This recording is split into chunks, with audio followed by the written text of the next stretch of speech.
Now we have the first public comment section. Meredith Sasser. Ms. Sasser, come on down.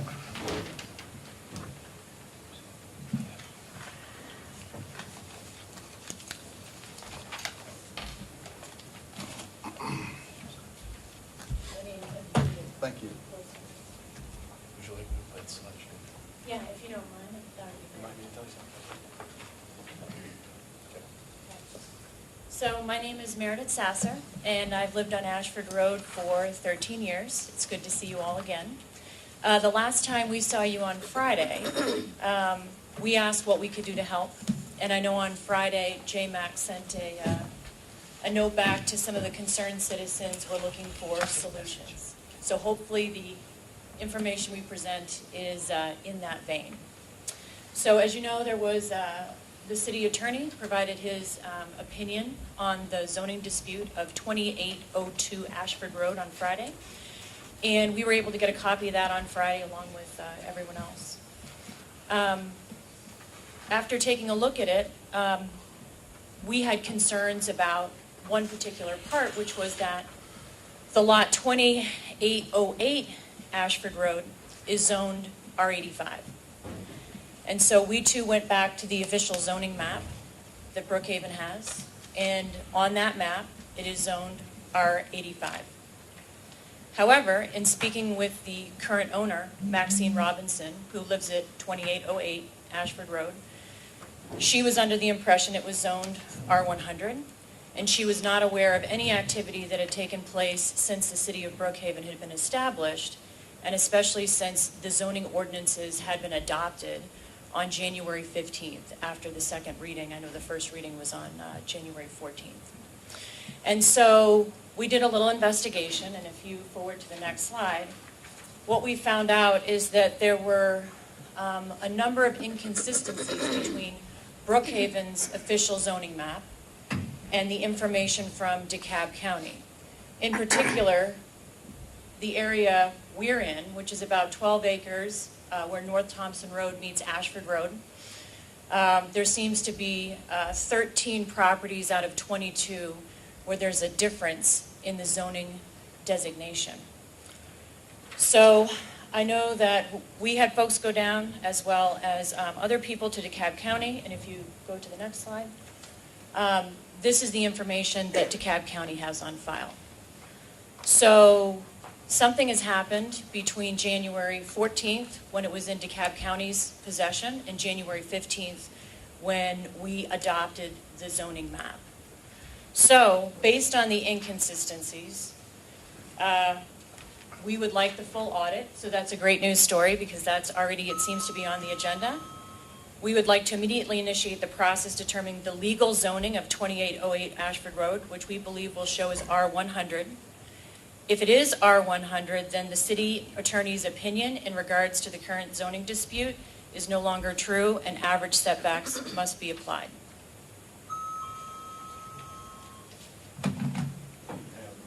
Thank you. Dan Malloy. Mr. Malloy?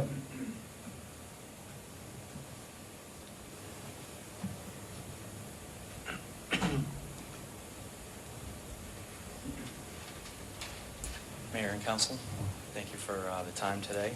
I just want to take a moment and say I appreciate the time that each of you has allowed me to speak and to listen.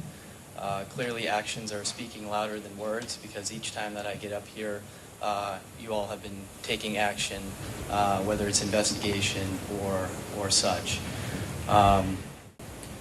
Essentially, as you saw with that zoning map and the audit that's taking place, I hope that each of our district representatives is demanding that their zoning be audited, justified, signed off on, and making sure that there's no inaccuracies within the map.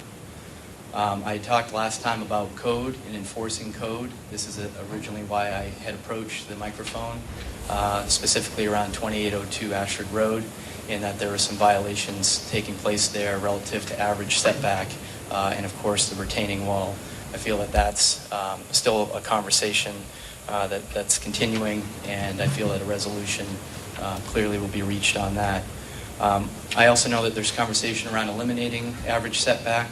I would just like to stress that I think it's important that we take a look across all of the various neighborhoods to make sure that whatever may be changed with that applies to all neighborhoods.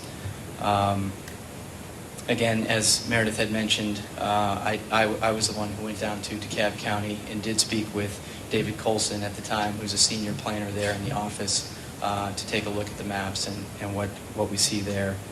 I'm not asking that we give any sort of special treatment to the folks at 2802 Ashford Road, nor am I here to ask that we remove any of their rights relative to what they're allowed to do or build within our community. And again, I'm very much a pro-builder. I want to see our city grow. And again, I voted for this city, and I hope that we take it in the right direction. Thank you. Thank you, Mr. Malloy. Yes, to staff. Go ahead. I have a question for staff about the documents that were put online.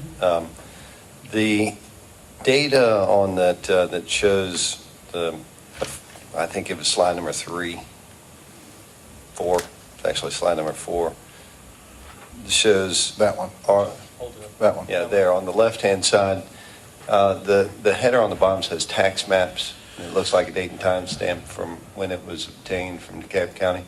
Just want to know if tax map is the same as a zoning map, or if there's any correlation, if that's just a folder name.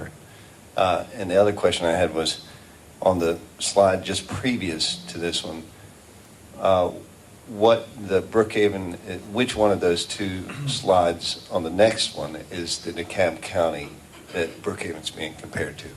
So, did that make sense? Do you want me to answer that, or do you want me to wait? Well, I can't direct public comments, question in public comments, but that's something I would love for our city staff to be able to find out an answer I'll to. stick around at the end and use my 3 minutes to address. Well, staff could ask a question, could they not? Yeah. Right. You could ask. Go ahead. Well, I mean, I'd like to answer at least one Sure, question, okay. and then, you know, if we need someone else to answer, and certainly have Ms. Cannon weigh in on that. But the official zoning map is not the tax plat. You know, the official zoning map is a separate and distinguished map that is approved separately for its specific purpose of delineating zoning districts throughout the city of Brookhaven. I have one question. On the first page of this, the right side and left side where it shows the differences in the zoning, how do we verify that the DeKalb County zoning is the correct zoning too? I mean, do we have to audit what they have too? Because if they don't have the backing files to these, how do we know that these numbers are accurate? Well, that's absolutely correct, and that's part of the audit, you know, that we have to go parcel by parcel and review that, especially with this list that shows a number of discrepancies. We're operating off of the map that the county provided to us, which was adopted according to Zoning Procedures Act and as the official zoning map of the city. Now that it has been brought to our attention that there are a number of properties that have a different zoning classification, I mean, we have to go back to our original source, which was DeKalb County. They provided the map to us and said that that was the current zoning of all parcels within what was then created, the incorporated limits of Brookhaven. Did you have something, Mr. Malloy, you wanted to give? For what it's worth, I had asked the question around why is the tax information shown on the bottom, and the gentleman, David at the county, had explained that's how the folders are organized when they pull up the maps. So he pulled up the map from 2000 and 2013, and at the bottom it changes the path or the folder, if you will, given their naming conventions. So- I'm happy to lead this. Yes, please do. Mike, if you could come up for a second, I have a question for you. This is Mike Adelson. He's our GIS department. He's the map guy in Brookhaven. With what you see here, I mean, we have questions about all this, of course. From this first slide, which I think is what we have adopted, correct? Is that correct? Yes. This one is what we, all right. To the last slide, which has the two DeKalb from the vellum and the official zoning map. What is the map that was transmitted to us from DeKalb County? What is that one called? What did they, when you got it from them, what did they call it, or what What did you ask them for when you said, hey, we need a map to adapt for our zoning ordinance? Explain that. It would be the zoning map. It was called the zoning map. The tax map is something completely different. I know the cab used to put, Speaking of the microphone. the cab used to put their zoning categories on the tax maps, but they always had a zoning map as well to be the official zoning map. So what did we get from DeKalb, when you requested the information, what did they give you? They called it the zoning map? Yeah, it's actually this one right here, printed off. It was a PDF. Okay, so that's what you got in January or December of this past year from That's DeKalb? right. Yep. Would some of the residents like to see this map, or do y'all need to see it, or? Mayor? Oh, it's there, okay, Yeah, great. It's the same one. So if you could scroll down, Daniel, right there, and then enlarge a little bit, and let's see if that's the same one we've been down, right there. Enlarge a little bit.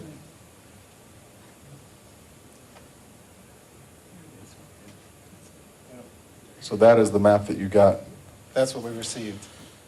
And from what Mr. Malloy said, and Ms. Sasser, where would this have come, why would we have gotten that when they went down there and put their hands on or talked to the people, why did they get shown this? I couldn't tell you, I don't know their process, but, I mean, that's a tax map for sure. It's definitely not the zoning map. Okay, I couldn't tell you how they got that on there. I can tell you that's probably a pretty old map. Just by looking at it and having those zoning categories on it for Brookhaven, it's a pretty old map.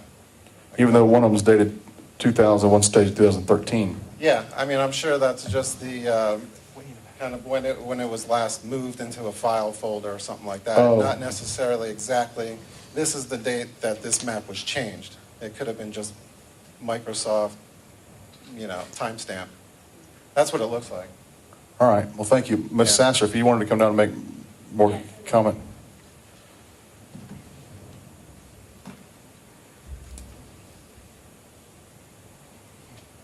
I'll save my comments about the acceptance and the adoption of the map till the second session. Okay. But specifically, in regards to 2808 Ashford Road. Right. Which is marked on this map as R85. Right. Per Georgia zoning procedures law, Right. I would like to see evidence from Brookhaven and DeKalb that at some point it was rezoned from R100 to R85. I personally will need to see that evidence. Right. I'm talking about a specific piece of property. I have a suspicion on what happened, but I'll address that with my other time because I'm trying to be respectful because you asked me to come back up. But I think with 2808, I think what's in question is, was it legally rezoned? Meaning, at one point, earlier this year, it was R100, and now it's R85. In order for it to become R85, there would have had been public notice. I went back through all of Brookhaven's meeting agendas. I've looked at everything, and there was nothing to rezone that property. Maxine would have seen a sign in her yard that said, it's coming up. So what I want to understand is, how was it rezoned? I want to see evidence that it was rezoned. Without that evidence, which is what I would recommend, is that you verify. Don't just take my word for it. Verify legally what is the property zoned as, which means go through all the paperwork. Back in time, if you have to go back to DeKalb, go find it. It's there. We have the maps back to 1946 that show when it was originally designed as R100. I encourage your staff to go look at that for this specific property. And since Brookhaven took over this particular piece of property and the zoning designation, I would like to see evidence then that it's now R85. Otherwise, we as a city are violating the Georgia zoning procedures law, and we have adopted and accepted a property, I'll just talk about this one property, with an invalid zoning designation. Thank you. Questions for the city attorney? Yeah. I'm sorry. Go ahead. When a jurisdiction, city, county, whatever, is doing a countywide or a citywide rezoning update, what is required by Georgia law for that process? What steps does the city or the county have to go through if they're looking at a citywide or a countywide zoning update? Well, this is a unique situation in the sense that you're taking over the zoning from a county. However, as you stated. Could you pull the mic a little closer to you? Thank you. And this is Tim Tanner. He is with Coleman Talley, the city attorney's law firm, and he's a city attorney in other areas. It is true that the zoning procedures laws would have to have been followed to properly rezone this.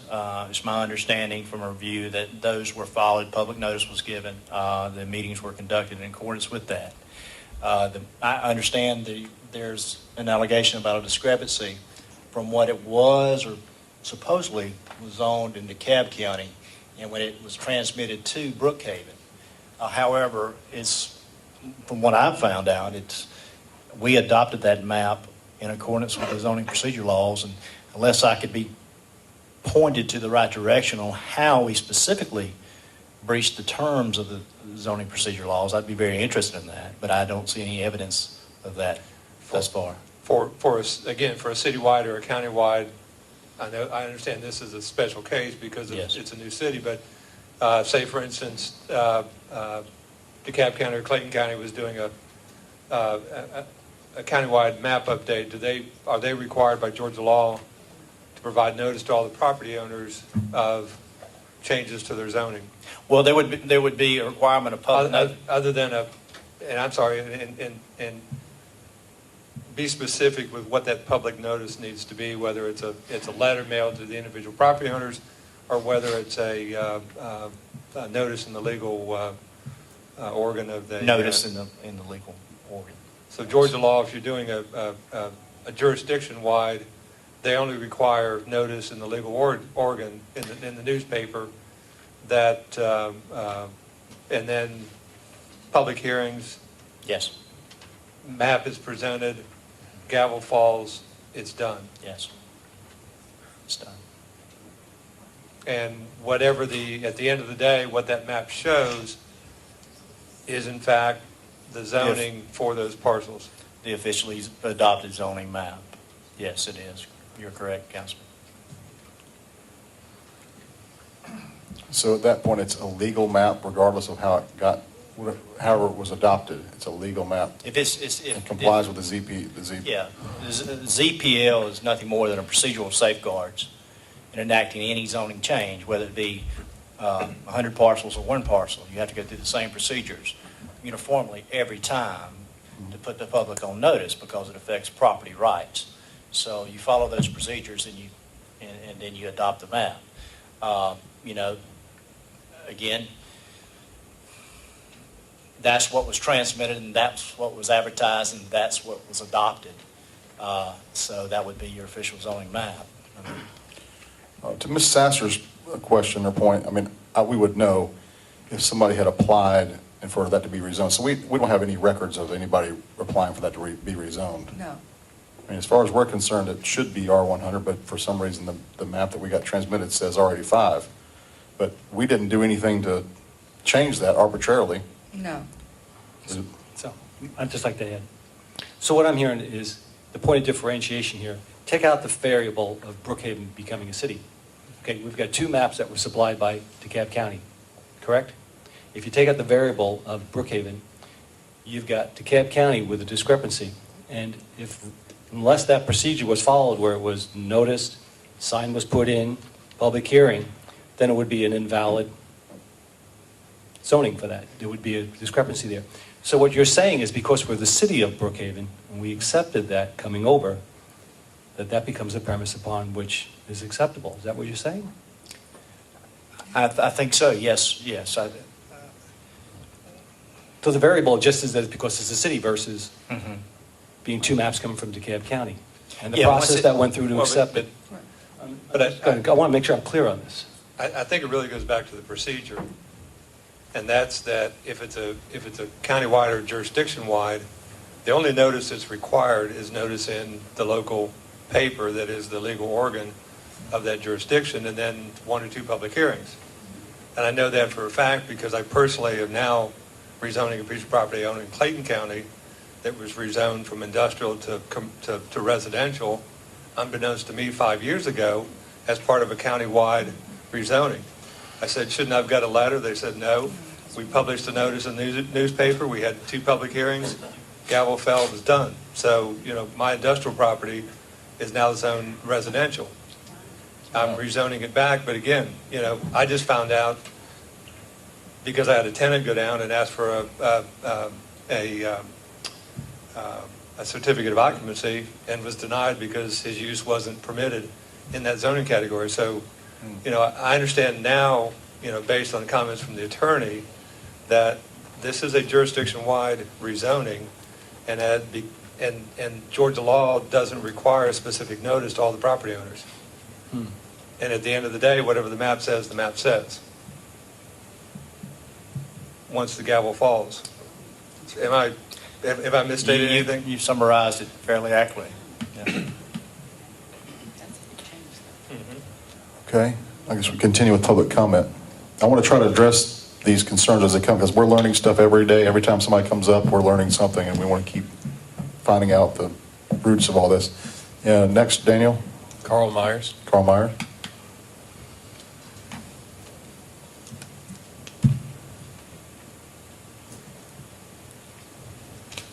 How y'all doing? Carl Myers, 2696 Ashford Road. I'm going to pull that up if you can. Just step on the, there you go. Reset the clock. Yes, reset the shot clock there. All right. As far as the average setback goes, that's what I think is really in play here is that average setback has been the problem. I'd mentioned Monday that in this 3-block neighborhood, there was over 60 homes that have followed average setback, that stay in line with each other. Included are 2 homes on North Thompson, one of them being 2839 North Thompson, one of them being 2847 North Thompson. 2839 is R75, 2847 is R100. They're right next to each other, and they followed average setback. It is less than a block away from this project. Less than a block away. They followed it. David Cullison, who's a senior planner and knows his stuff, he's been there a long time. He knows what's happened in DeKalb County through Ashford Park for the last 10 years. He knows the policy. He didn't have to refer to any book or anything about it. He knew exactly what it was. He didn't have to call a reviewer. Hey, what do we do when it's R75 and R100 right next to each other? He knew. You go with the property that is of like zoning. You don't take the 2. He told us right away, and I said, oh, you don't average? He said, no, you don't average. You just take the 1. So when you have an R100, next door you have an R85 in this example, and the other side you have an R100, you only use the R100. It is an average of itself. That is the policy that they have used throughout DeKalb County. That's what everybody else has been susceptible to. That is what 2839 and 2847 North Thompson, right around the corner, that's the policy they followed. And now all of a sudden it's not a policy in Brookhaven. And I don't understand the city's opinion, the attorney's opinion, where he gets it from. An attorney should go grab precedent. How have we done things? How has this operated? That's how I would do it. You would look to see what history, precedent, has done in this instance. And what they've done is they've taken the average, but the average of the 1, in order to make that decision. David Cullison said that's how it operates. There's your example. You can walk there from this project in 5 seconds. It's important to our neighborhood. We followed it. We followed it all around. 60 plus homes are in line with each other in this 3-block radius. And I ask that we follow that the attorney's opinion is ill-informed. It's not getting accurate information. It's not following precedent of what all these people have done and lived around for the last 10 years in Ashford Park where development's been going on. Thank you. Tim, did you have any comment about that? Okay. When you did some work on this, did you not? Yes. The case law on this, because that precedent is an important issue, is case law that would say that setback averaging is an average of averages itself or one rather than two. Would you know if they're? I do not know of any case law that defines that particular issue in such a specific situation. In fact, I know of no case law that talks about that. But I'll certainly continue to look at it, and it's different. It's additionally in the context of the section in and of itself, and the comments about buildings in the plural. So it's also other things about, well, you can't take an average of one. Well, would you, I mean, like Mr. Meyer pointed out, I guess that was the internal staff policy of DeKalb County when they were doing setback averaging, that's how they did it. Does that apply to, I mean, why can't that apply to us, the way their policy was, their procedure? Well, in looking at the section in and of itself, you actually look at the terminology used in the section first. And only when that is ambiguous do you go to expand upon that. Tom, and I feel it's not ambiguous in this situation. Now going forward, it may be a policy that the city wants to adopt to say when you have a situation of similar of this nature, that you're not required to have two buildings. You can average one. Of course, you average one, then again, it's going to be the same. There'd never really Would that require a text amendment, or would just by fiat say I would suggest heavily a text amendment, yes. Because you would clarify. Again, zoning's all about notice, clarification to the public, because it affects land use rights. And when you're talking about limiting anybody's ability to construct a building or use their property as they deem fit, then you're going to be held to a high standard. And first you have to look at the law, and you cannot impose any more restrictions than what you have set forth. And so if those readings that I would submit are not in there, and I understand that may be the way they did it in DeKalb County, but you look to the terminology first, and that's what you have to support your whole argument. Again, it's going to be strictly construed against the city, any zoning regulation. So you have to keep that in mind when you're going forward with any zoning decision or action. All right, next, Daniel. Maxine Robinson.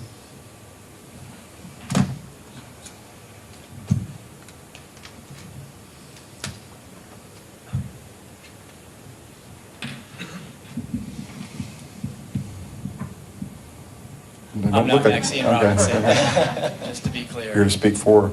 Correct. Gotcha. Mrs. Robinson asked me to read the following letter. I'm unable to attend the meeting tonight. For this reason, I authorized Dan Malloy to speak and act on my behalf. I've owned my home at 2808 Ashford Road for almost 23 years. Prior to that, I lived on North Thompson Road for 9 years. So you see, I am not new to this neighborhood. It has always been a nice place to live. At this point, however, I am very concerned that you want to change my zoning code. You seem to be trying to change my property to R85 when it is in fact R100. The R85 is an error which I do not want to remain. I want my property to be zoned R100 as it is supposed to be. I had hoped the new city of Brookhaven would be beneficial to longtime residents instead of causing a problem for us. I strongly urge you to require homes on Ashford Road to be built in line with others and according to code. If 2802 is allowed to be built out of line, other new homes must be allowed the same code violation. I am not opposed to new construction, but very much support an orderly street. Please do the right thing. Thank you, Maxine Robinson. Thank you, Ms. Robinson. Just hand it to Danny. Okay. Thank you. All right. Some seagulls on that card. Dan. I don't know if that's important, but. That's a comment card. Debbie Mayer. Miss Mayor?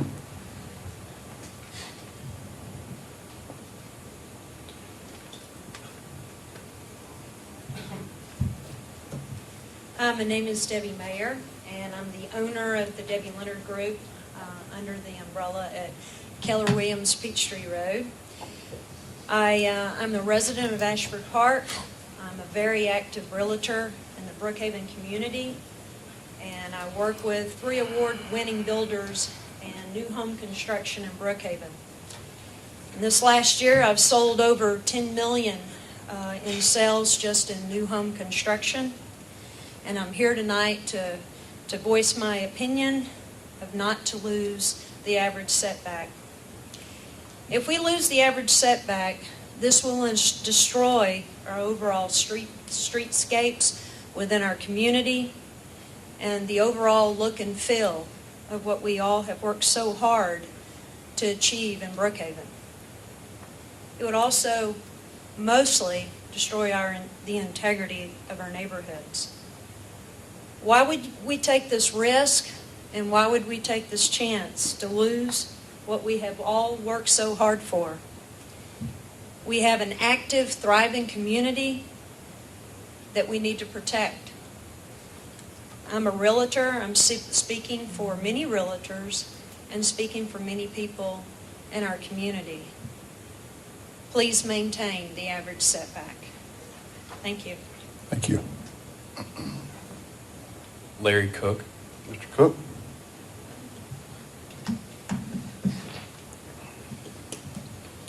Thank you. I'm not a realtor, I'm not a lawyer, I'm just a resident of Ashford Park. My name's Larry Cook, and I live at 2799 Ashford Road. That's directly across the street from the subject property. I don't know R85 from R100. I shouldn't have to. That's your job, to make sure that the zoning requirements that have been there, I've lived there 12 years, I never expected anything like this. That somebody was looking after this. Well, now I know they're not, so we will have to. That's fine. Now that I know it, I wish I'd have known it earlier, and we could have gotten more involved earlier before it got this far. The other thing is, it's quite simply a matter of right and wrong. You know, you can have a bunch of legalese that says under certain circumstances, you know, I might could get away with this. But it's wrong. If you look at that house, and you look at it compared to the other houses, it's too far forward toward the street. And it's noticeable. And it detracts, I heard somebody use the word streetscape. It just detracts from the appearance of the neighborhood. And I walk that neighborhood every day. And I love that neighborhood. And I bought in that neighborhood, one for location. The other is because aesthetically, I love the trees and beauty of that neighborhood and the pleasure that I've gotten from it. I would just ask that you look at that type of consideration from the people that live there and the future people that will live there and try to protect that. I don't have a legal argument. You know, I don't have a zoning argument. I think you just, if it's wrong, you need to do the right thing and fix it. Thank you. Thank you, Mr. Cook. Joyce Gerberman. Ms. Gerberman? Did you spell it to me? Gebrmann. Oh, you're right that time. Gerber, is there Ms. Gerberman here?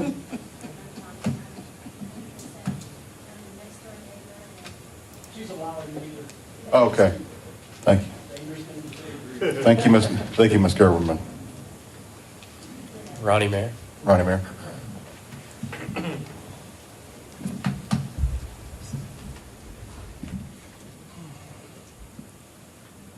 This is scary as heck tonight. You get my wife first, then you get me.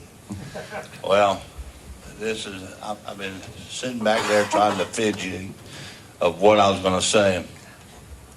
I don't really care what's going on with a commercial piece of property in College Park.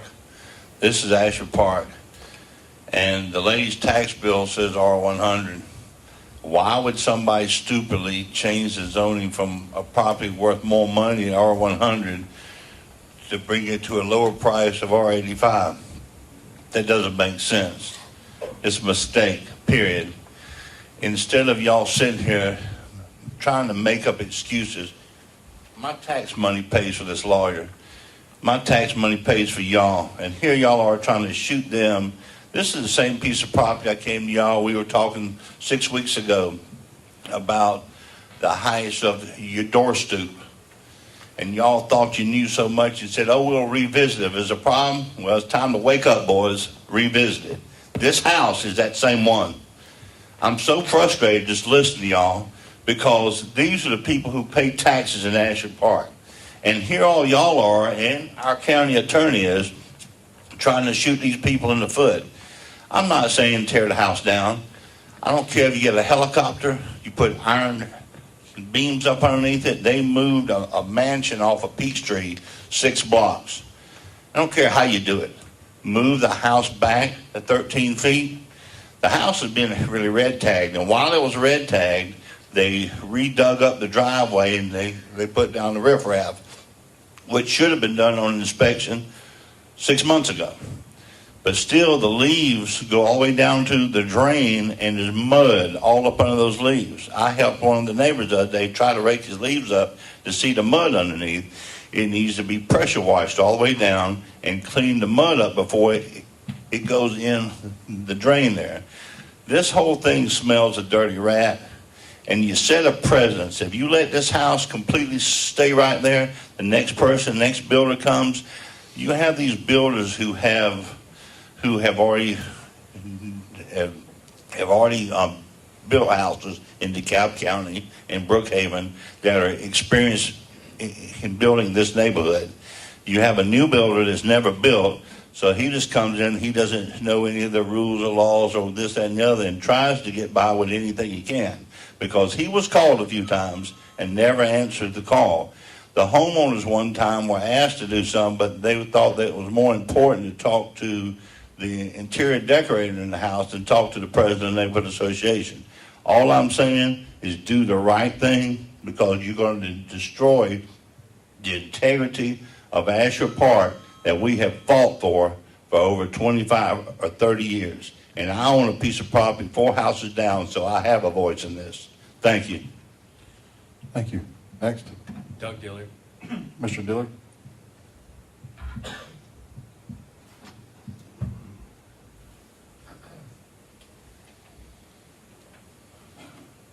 Thank you, Mr. Mayor. Thank you. Members of council, I'm Doug Dillard, wife to Noah Curran Wilco. I represent Paul Berbiercy and Mary Berbiercy, who own this house. I submit to you, as I have often argued, that the distinctions between R75, R85, and R100 in the DeKalb County ordinance and in yours is an arbitrary designation. It is obvious that folks walking up and down the street don't know the difference between R85 and R100. This house has been under construction for over 6 months, and they come in after it's dried in, after the foundation's been poured, and want you to tear it down, cost them $500,000 to do so. That's unreasonable. That's not protecting the public health, safety, and welfare, which is what your zoning ordinances have got to do. The averaging statute's an arbitrary statute. I've argued it for a long time. You can't take one lot on each side, I don't care if they are the same zoning district, and determine that that's going to fit in with the other 30 houses that are on the street if they're not set back the same distance. Why have a front yard setback requirement of 35 feet if you've got an averaging statute? And why shouldn't the ordinance that says 35 feet refer you to the averaging statute so that you know you got to average rather than meet the minimum? What DeKalb County did doesn't matter. What you did does matter. You adopted a zoning ordinance and you adopted a zoning map. It showed R85 and R100. And it doesn't matter if the owner didn't know it. It doesn't matter if the tax assessors thinks it's something else. I got 3 cases right now in the office where the tax map shows one classification. In Hateful, for example, it's got 4 apartment units on it. They show it as zoned commercial. And my bankers want me to certify that it's zoned multifamily. The tax map, the zoning map are in conflict. What controls? The zoning map. It doesn't matter what DeKalb County had on the books.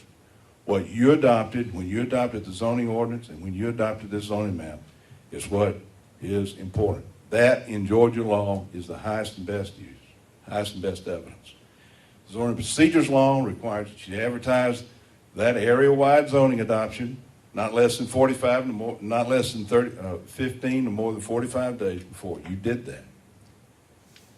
And what DeKalb County showed is really irrelevant. What you adopted is what you adopted. Now, if you want to go back and change it, you can go back parcel by parcel and change it. The zoning procedures law does not require individual notice. I've run into this several times where I've had people that wound up with non-conforming uses and non-conforming structures because of an overall adoption of a zoning map. It satisfies procedural due process. It satisfies substantive due process. You wind up with a grandfathered lot, but the zoning map is legal. And that's what you got to go by. Thank you. Thank you. Next, Richard Matthews. Mr. Matthews.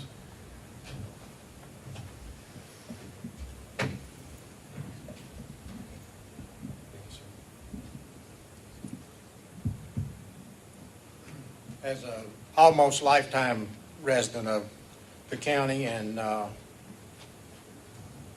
over 40 years in Brookhaven, I'm very concerned with what's going on at this particular building site. But in retrospect, I went and checked all the other red tagged issues. So one of two things is definitely happened or is happening. And when we voted in a city, I spoke against it. I said the only reason we wanted a city was to have control of building permits and zoning. This has now become a major issue. It is not transparent. And when you go and check the other red tags, it is totally embarrassing to say that you're a resident of Brookhaven. And it's definitely embarrassing if you go and read what I've read and made pictures of that says violation, setback, permit was signed in error. One of two things. You've got permit people that don't know what they're doing, or you've got a builder and it's almost the same builder and it's happening all over the place, but especially in Ashford Park. In addition to that, what is highly concerning me is it's taken 3 and 4 communications to get anything addressed on zoning, even when it was a threatening of life in my personal neighborhood. I had to call Jim Ayer. He told me how to handle it, and it got handled, but only after the third time I sent an email and had had 2 conversations with the zoning manager. But if you destroy the neighborhood, in addition to that house being too close, it has a plot or drawing to be an independent garage. There are not garage doors on it. Then there is a roof connecting the garage to the home. That's not on the original permit. So somebody has signed off on just a total violation of what was originally agreed that was going to happen on that property. Thank you. Thank you. Next. I have no more comment cards, Mayor. Okay. Anybody else have any comment? All right. This first public comment section is closed. We'll go to the consent agenda. We'll have a second comment section later. Yes, Mayor. Marie, staffing report. Yes, thank you. As we discussed in our work session, Mayor and Council directed me to take a look with Ms. Cannon in the Community Development Department as to what additional staff needs were necessary to accommodate the surge of building activity that we have, and then in conjunction with other matters going on within the city, being responsive and being able to attend to the number of permits that are being issued. As a result of that, the recommendation that I'm making is to add the following positions: a land development inspector, a code enforcement officer, a building inspector, and then an administrative assistant. Was there a fourth one? That was the fourth one, the administrative Okay. assistant. All right. So if you all are in agreement with that, then I can move forward and place these positions. I think Jim had wanted something from Susan before. I mean, I guess we don't vote on that, but Right. it would be good to, I think we're all in agreement that if y'all think you need them, we need to do them, but we would like to see it at the same time, how the flow How that chart. lays out. Right. Oh, yes, correct. Yeah, Yeah, yeah. absolutely. Can we get that maybe by Monday? Yeah, Okay. we should be able to get that. All right. Ms. Cannon's going to be out the rest of the week, so it might be late Monday. Okay, that's fine. But we can do that. And all these personnel additions fit within the 2014 budget numbers, or are we going to Well, have I'm to? going to go back over those with Bonnie, but I think we can because I'm expecting some carryover dollars from 213. So if you could describe, I know we went over this in the work session, but for the benefit of the people here, the specific duties of each of those people and what the, Okay. Susan, if you want Susan to do that? Yeah, Susan would be great, thank you. All right.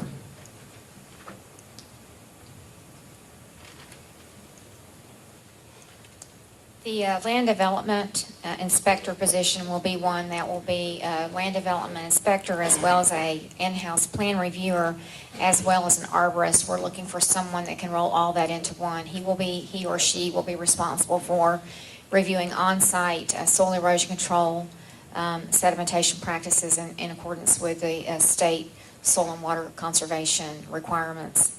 In addition, we'll be seeking a building inspector position that will obviously assist us in our efforts to do inspections for all the building construction that's occurring.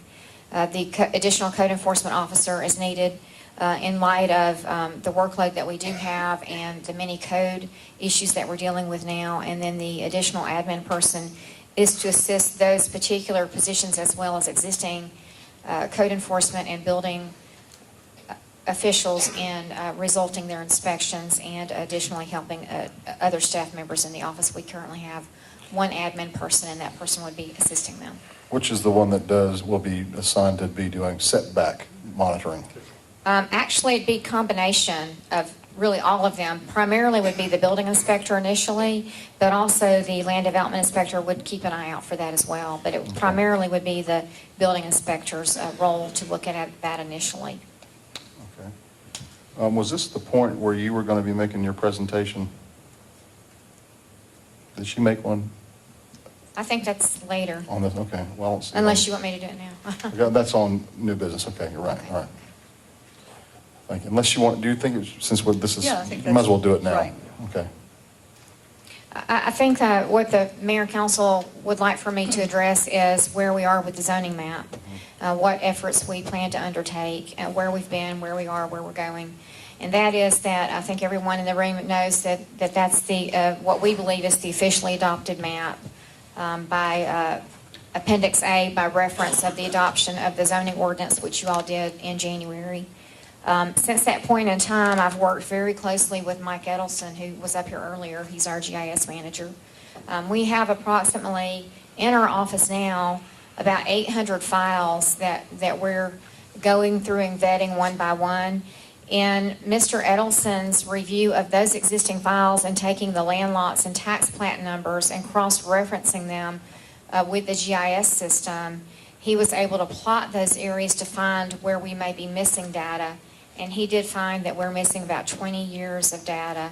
And that relates to zoning, special land use permits, variances, and the like. So when we were supplied the map by the county and we adopted that map, when you look at that map, and just as a hypothetical, if you look on the map and see a piece of property that's zoned commercial, when you look at that map, it may say commercial, or you look at another area that may say multifamily. That doesn't really tell the whole story, in that you have to pull the file that's associated with that. So it may say commercial, which may lead someone to believe that they can build a shopping center with various uses, but there could be a condition of zoning that would eliminate that. So we have to vet all that as well. And we have to have a cross-reference tool that can tell us where to go to find out what relates to a specific geographic area. When you see the spot on the map, it doesn't tell the whole story. We did go and meet yesterday with 4 people in the county. It was myself, our new development services manager, as well as our planning and zoning manager. Who did you meet with? We met with Marion Eisenberg, who's the zoning administrator for the county. We met with Betsy Starks, who is a planner, a principal planner with DeKalb County. We met with, I'm going to lose the name, the GIS manager. I just lost his name. Thank you, Stacy Greer. And we also met with John, and I just lost his last name, but he's actually in the office with Betsy Starks. We went over the different aspects of records that they believe they may have or some that they may be missing.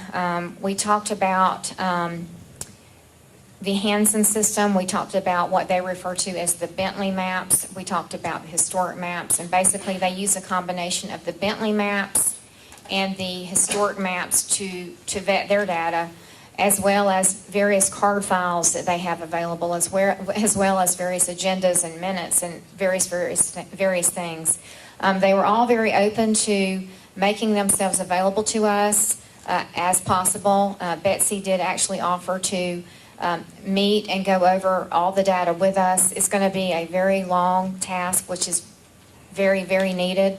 Some of the older records are in very bad shape, so there's no way that we can copy them. They probably would fall apart if we tried. In regard to the information in GIS relative to the Bentley maps, we talked with Mr. Greer about trying to find a way to purchase that information so that we can electronically at least find a way to vet that and download that and match that up with our GIS system. I'm sorry, I'm out of breath. So we're working on that. It is going to be a long task. Once we vet all the data, look at all the files, we will hold a public hearing. We will hold a public hearing before the Planning Commission. We will hold a public hearing before the council. The public, of course, will have an opportunity to see what shakes out from that. And if anyone is aware of anything that they see is represented incorrectly, then we will once again vet that. So it is an opportunity to vet the map and true it up, and that's what we plan to do. In this regard, when we did adopt the zoning map originally in January, we didn't rezone property. We accepted how the county had zoned the property. We received what the county had done. In regard to anything that happens after that particular acceptance of those zonings, for example, we've had a zoning on Harts Mill Road. We've had a zoning on Wright and Roxborough Road. We've had a couple of other zonings. That is not, when we do a map update now, it's considered an update to the map. And in the future, as we vet this map, we will actually do a re-adoption of the map, and that will be required. Having done an additional startup city, this is the practice that was also done in the initial startup city.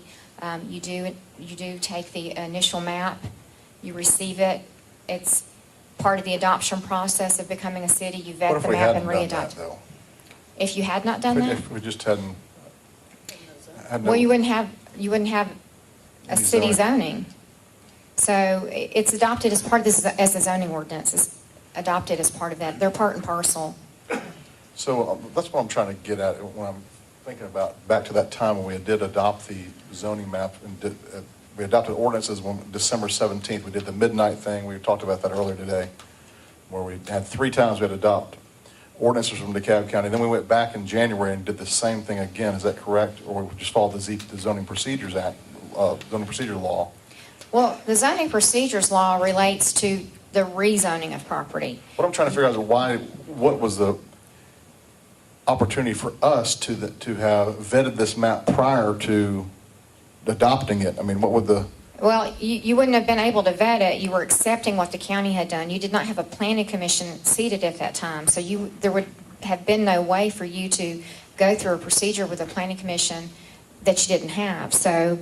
is that a moratorium for a year or no zoning? I suppose that would be an option, but the method by which you undertook this was correct. It was not done illegally. It was done legally.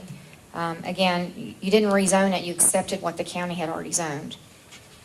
Is a moratorium something we need to consider for sensitive areas? Well, I mean, there's a lot of building going on in Ashford Park. Would you recommend a moratorium for that area? Because there's so many problems on the map. In order to prevent future, 90 days or 6 months. It's certainly your call. I hate to see a moratorium go into effect because you're in a building boom. I know. And I don't want to harm people. That's certainly a political call, but if you choose to do that, I wouldn't do it.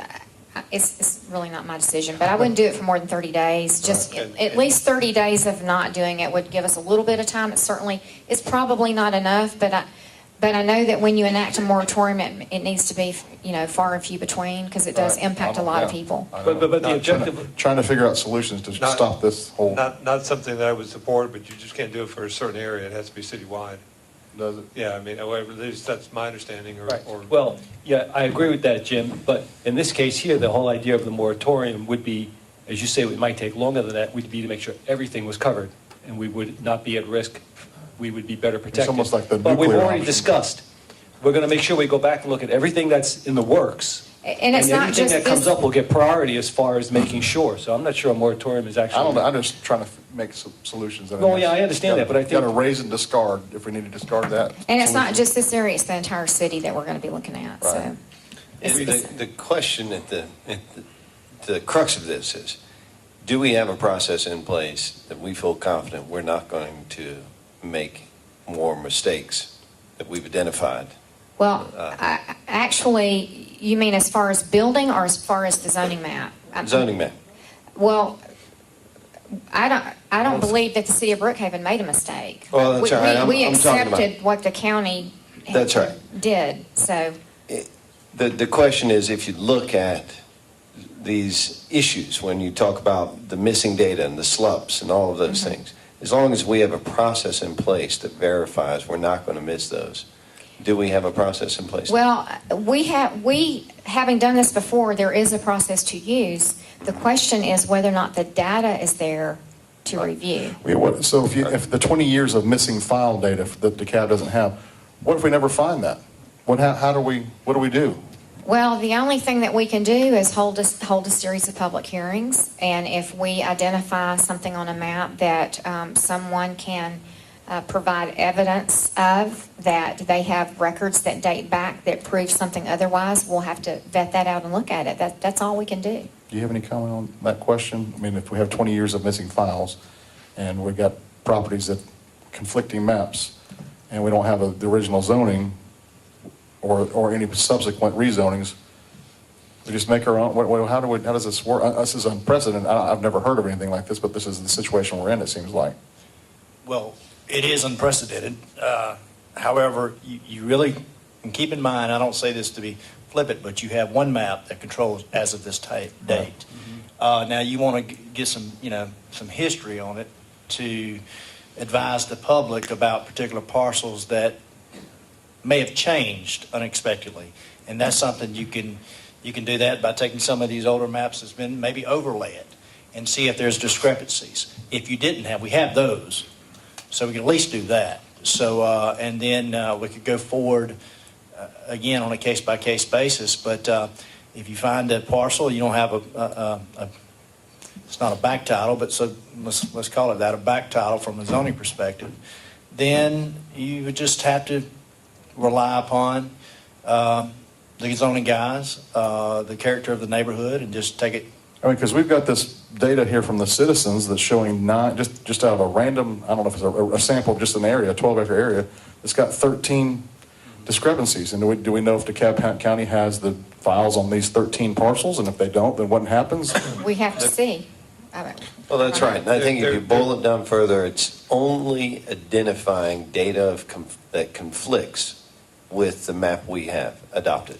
And if we can, just because we have 20 years of some data that's missing, that really doesn't speak to the root cause of concern, which is conflicting data with the existing map that is unexplainable. And Well, so, see, that's the thing also, Bates, is the right-hand side of the column that the citizens gave us. How do we know that information is correct? I mean, I've heard anecdotal evidence of folks witnessing in the past DeKalb County Planning Department employees erasing zoning and putting the zoning they want to put in there without ever going through the public hearing or anything. And that's, yeah, I mean. At the end of the day, we need to go parcel by parcel.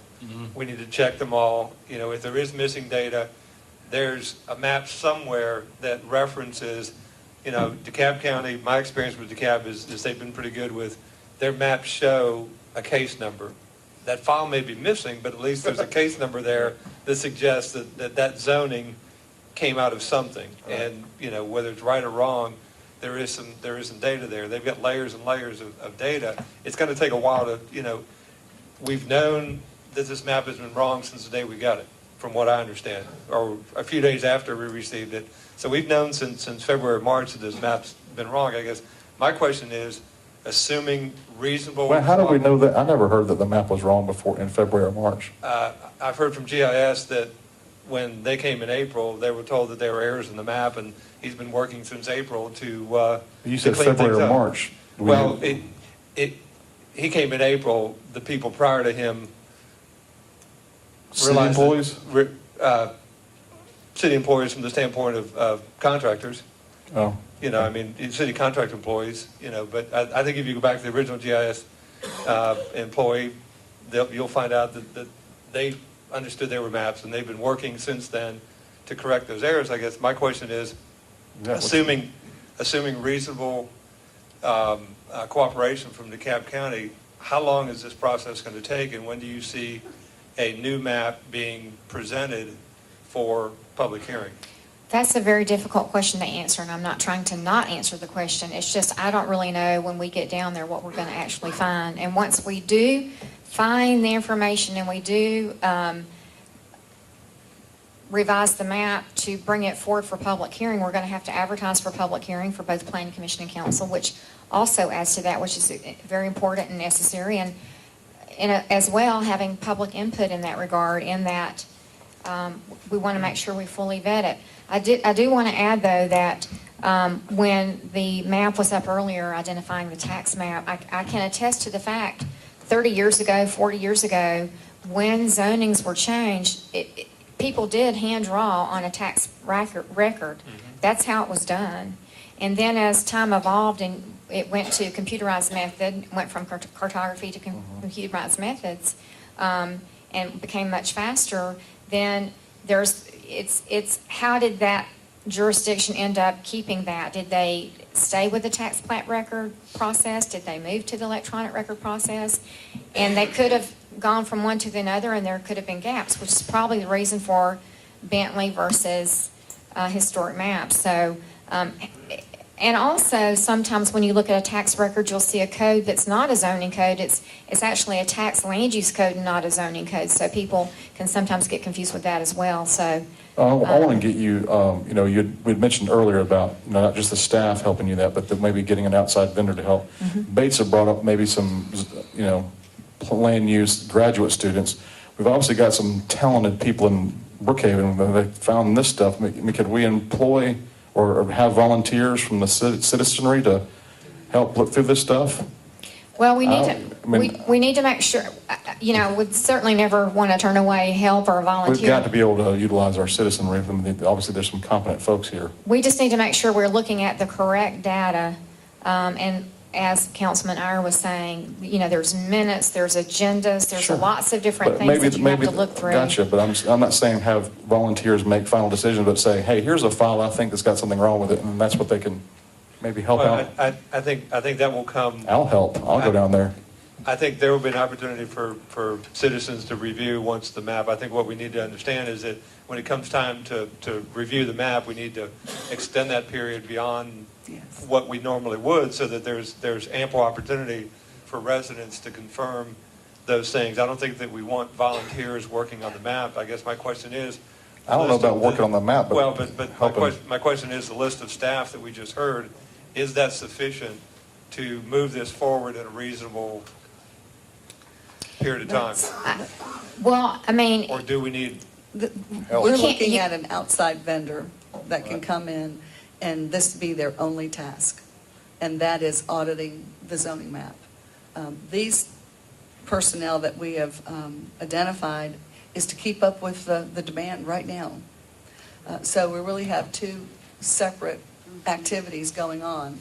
We have the need for manpower to address the impact of activity that the city is incurring right now, and then secondly, to devote people, whether it's a couple of people from a vendor, but somebody that is tasked with this job and nothing else, so there's no interference or distraction from other duties, that this is the only duty. And I think that goes then to answer the ultimate question that you all have is, how long do you think this is going to take? Well, if we've got to have somebody or some people assigned to this project and nothing else, so that they can knock it out 8 hours a day till we can get this done. And this brings up another point that I think is important to say, especially to the building and development community, that they need to be put on notice that because of this, and because of this concern, to make sure that while we are dealing with our zoning map that was properly adopted in accordance with the Zoning Procedures Act, that we have what we have, and it is the map. But any building permit that is coming in, that 10-day turnaround that we try and have comments out, many of those days are going to be to vet, to be sure that the permit that is being sought is in compliance with the zoning of the property. And we're going to have to go back and check now, not just rely on the zoning map. So we've got to build in a few days there so that, we don't have replication of what we're going through now. So I just, I think, this is very important, obviously. And I want to search for a way to involve citizens who want to be involved and help out. If the citizens can go out and plant bulbs and pansies, they can come move boxes and open boxes and find things with the city staff there. Right. So if there are people that are willing to do that, I think it's a no-brainer. I'm just looking for consistency. Absolutely. On who's doing it We'll do a and how many background people. Correct. Just Well, a side point. We just need to decide what the team is and who it's made up Gotcha. of, and how they can dedicate themselves to this task. That's what's going to be important. I would like to just engage the citizenry. Absolutely. Whatever way Yeah. they can help, we can find If something. they can be of help, certainly. Thank you. All right. Out of curiosity, has this issue ever come up in Dunwoody? I mean, if not, we may want to alert them that they might have some undiscovered data. That's a good point. I think they know. Oh, Maybe All right. they can That's share just with you an how, opinion. you might want to find out, because maybe they have some insight on how to approach this and resolve maybe it. they've squelched it. Maybe it's a cover-up. Thank you. All right, thank you. Thank you, Susan. All right, and the resolution that we heard from Susan on this, so we don't have to hear from her again. Right. On the, But our city attorney, Needs Mr. to read that Tanner, resolution? Okay. is offering some refinement to the language in two Okay. of the paragraphs. Thank you. I will just go and reread read as amended. and that's what as we'll do. amended paragraphs 2 and 3 of the resolution. Second paragraph begins, whereas it has come to the attention of the city that the zoning map may contain zoning district classifications transmitted to it from DeKalb County, Georgia, upon its incorporation that needs further review, and whereas these zoning district classifications within the zoning map could possibly lead to instances of confusion in the interpretation and consistent application of the city zoning ordinances. So those concludes my amendments to paragraphs 2 and 3 of Resolution 2013-11-07. Will you go ahead and read the last paragraph, I too? certainly will. Now, therefore, be it resolved by the mayor and council of the city of Brookhaven that the city manager and the director of Community Development Commission prepare or have prepared a review comparing the county zoning map of the lots within the Brookhaven territory immediately before the incorporation of the city to the current city zoning map.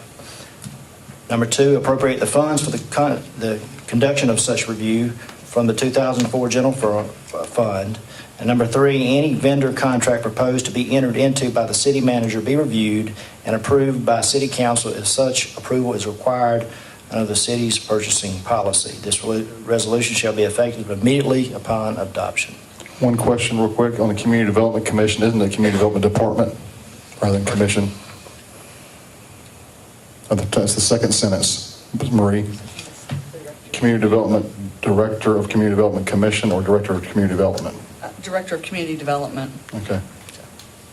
Well, is it saying Director of Community Development Commission prepare, is that saying commission, like initiate the study? Is that what that means? No. Or it's not? No. Okay. Okay. So that should be department. All right, so that amendment there, you can just read that one thing in the record, that you're going to change I'll change commission to department and on that fourth full paragraph. okay. All right. All right. Any discussion? A motion, yes, to adopt as read and as amended by the city attorney. Mr. Mayor, I move that we adopt the resolution as read by the city attorney I will second. Resolution number is, Yeah, do we have a resolution number 2013-11-07? That's correct. Yes, I still second. all right, any discussion? We'd heard earlier that we're staffing up community development to add to this. We're going to bring in a contractor. There may be some budgetary considerations. In addition to hearing what that staffing, who that additional staff is, would like to understand what those budget considerations are and how they may or may not change what's proposed for the 2014 budget. If this is Exactly. coming out of that. That's what I'll be wanting to talk with you about. That will be one area that I'll want to point to your attention, as well as a couple of other vendors. I mean, I think we need to gear up and go ahead and begin the process, but we also need to understand what the costs Yes. are Yeah, and- associated with that Right, process. and I'll be getting back with you all on that, for Thank sure. you. Yeah. But as I understand it, the intent is to bring on somebody to do this review yesterday. Yes. Okay. This is Right. immediate upon adoption, so. Right, and that's why the resolution, cites the purchasing policy, because remember what my allowance is, and then that level up to another level, it's to give notice to you all, and anything above that, you have to formally approve. Okay, anything else? All right, all in favor of adopting resolution 2013-11-07 as read and amended and read by the city attorney, signify so by saying aye. Aye. All opposed? All right. Other business? No. Okay. Public comment. I have no comment cards, Mayor. This is public, y'all come on down. If you've spoken before, you don't need to fill out another card, but just if you haven't, just fill out a card, please.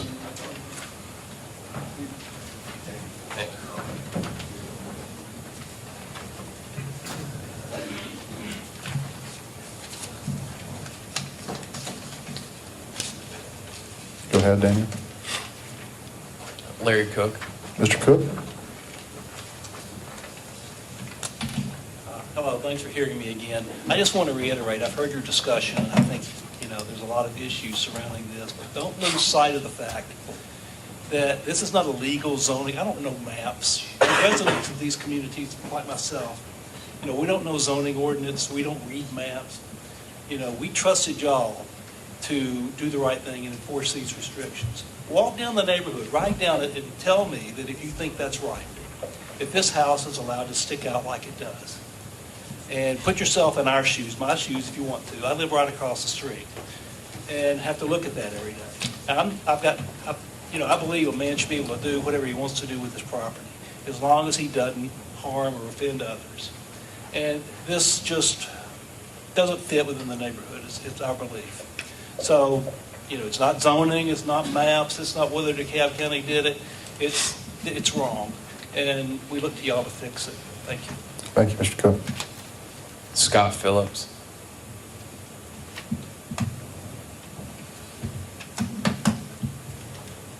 Thank you for the opportunity to speak.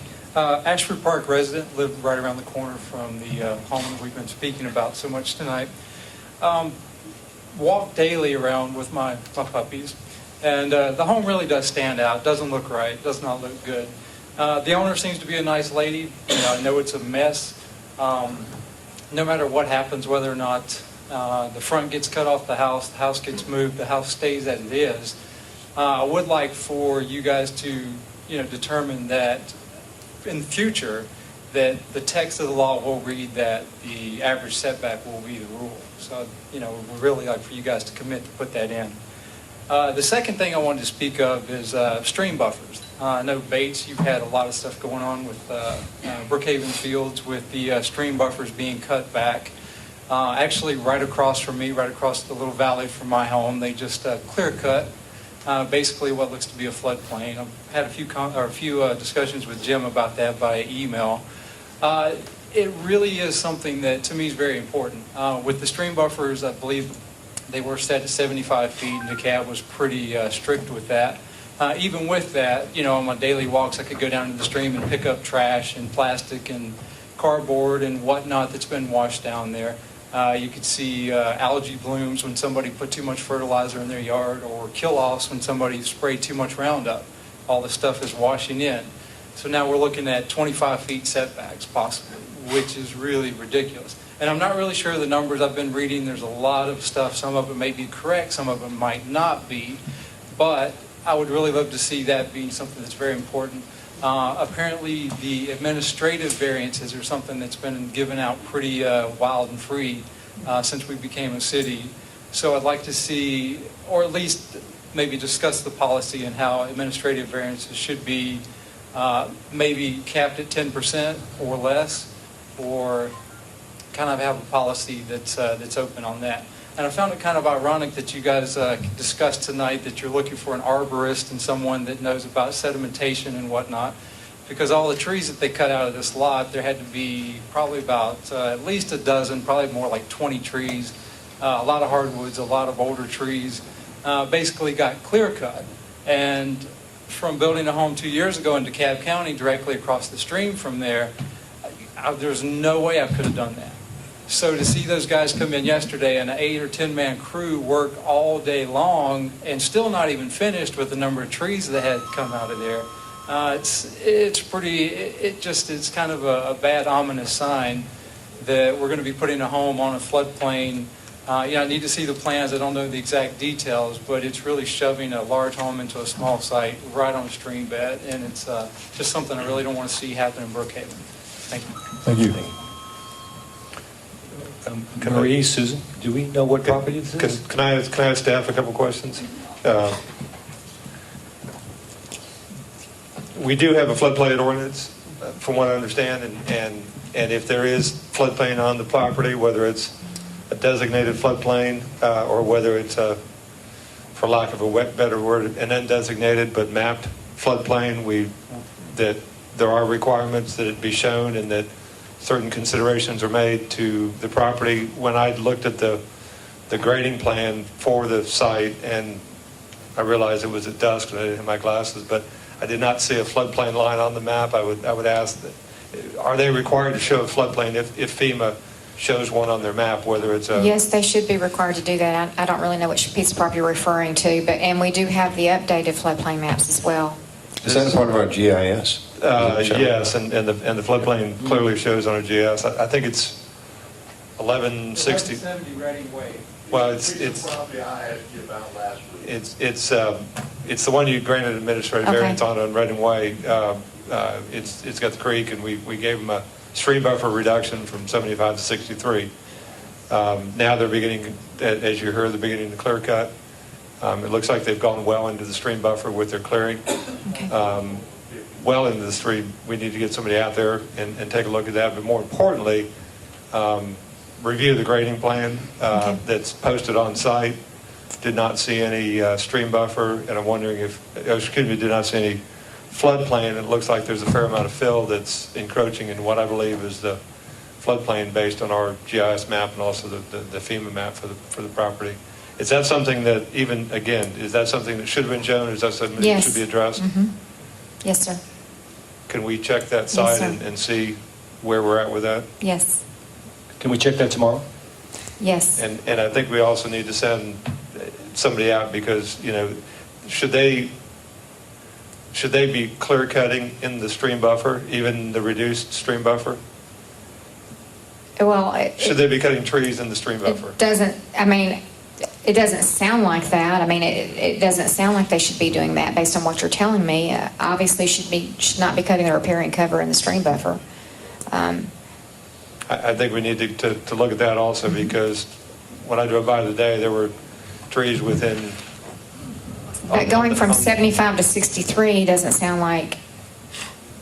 Going from 75 to 63 doesn't sound like something that would warrant or even allow for what you're saying, so we'll have to look at it. Will you go out there tomorrow with the... I won't be here, but I'll definitely have our development services manager go out there. It's 1170, but that's not the address that shows up on our GIS. I'll email it to you. I've got it. Wait, hold on. I'm here at 1160, Jim. 1160 Reading Way. I think it's actually 16, Okay. I think it's actually 1670 is what shows up on our, Is that the address? I can email it right now. I think it's 1670 that shows up on our GIS map. Richard, when we were looking, does that ring a bell? That rings a bell, I'd have to look it up. Okay, never, but I think it's 1670 It's Reading Reading Way. Way. Okay. Yeah. Okay. I'll send the email right now to have somebody go out there in the morning. Thank you. Richard? We just need to look at that. I mean, that it appears they've cleared beyond the limits, and also it appears the site plan doesn't reflect the floodplain that's on the property. You know, just real quick, can I make a comment, please? Sure. Since we're having these becomes more frequent conversations here about stream buffers, I just want it to be said, I would be very interested in making sure that we bring in a professional company to advise us on what we could or should be doing to enhance our stream buffers.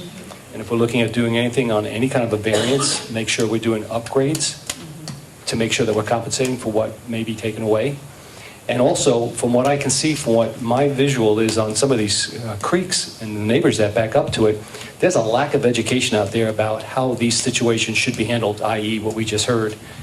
And I think we need to go through an educational process to make sure that the residents are informed what is proper and what is not proper. And I had asked earlier whether or not we had code enforcers on staff that knew how to enforce stream buffer regulations. I want to make sure that we're really focusing in on that, look at our ordinances, make sure they're in line, and then enforce these.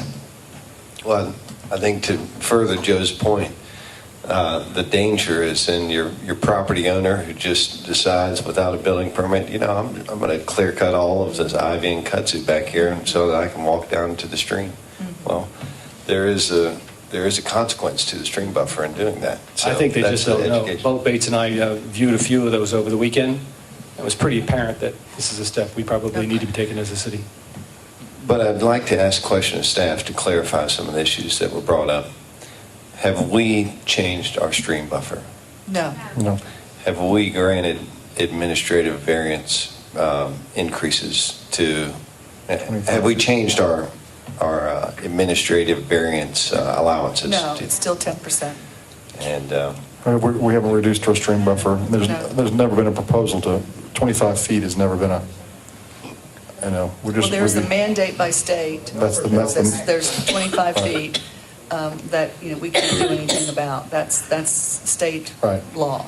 And then there's another 25 feet and then a third 25-foot section, so it's 75 feet. So the only conversation and discussion that we had that we were asking council if we could go back and take a look at, which of course we would report back to council for consideration, is that third 25 feet. Right. So it's from 50 feet to 75 feet. Where we could possibly keep it at 75 feet, but it would Right. come before council if there's some. Correct. And also to further clarify to the public, if these issues, if it dealt with zoning or land use, were to be changed, what process would they have to go through? Process is a public hearing because they are zoning text amendments, and that would come before the planning commission for a recommendation, and then before mayor and council in a public hearing for final determination. Is stream buffer zoning? That's actually for the That's zoning okay. ordinance, but for the city code, it's not actually, it doesn't go before the planning commission. So- Sorry, thank you. Okay. It's on the stream buffer only. So instead of a hearing, it would be public comment. Is that correct? Correct. Yeah, and all of them would be public comment. Okay. Yeah. That's important. All right. Thank you.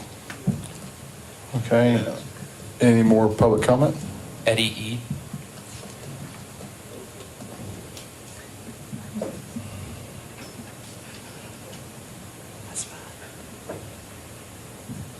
Evening, folks. As we approach the first anniversary of cityhood, we need to look back for a second on one of the premises that people voted for Brookhaven, and that was the concept of local control. That obviously meant something different to different people. To a lot of the long-term residents, it meant a method to ensure stability of neighborhoods that were changing with home construction of different sizes, styles, and different methodologies. To local scrupulous builders, it obviously meant a method to reduce the somewhat long and unnecessary delays in achieving the necessary permits to make those construction changes. And obviously, there were people who viewed it as a method to come into our local area, control the process, and generate the wealth necessary to take back to their local area. I do believe it's time for this council to take control and enforce the laws that we have in place and prevent fiascos like this from being generated again. Also, I'd like to address the stream buffer issue. I think it's very disturbing at the wanton number of both administrative and zoning review board variances given to the duly adopted 75-foot buffer that had been in place in DeKalb County since 1974, I believe. We're setting dangerous precedents and allowing people to encroach into the stream buffer with no additional methodology in place to ensure that siltation into the stream isn't occurring or that other pollutants aren't entering the stream. This is made much more obvious in my neighborhood because I live on a street that has a stream feeding into Peachtree Creek at the bottom. There have been 2 homes under construction since June. One drained mud into the stream until they finally put the sod down in September. The other one had very effective silt fencing until this weekend, and now there's about an extra ton of mud in the middle of the street at the bottom of the hill. Enforcement of this isn't a serving suggestion. There's a long-standing precedent, and it needs to be followed if we want to have respect of the citizens. Thank you.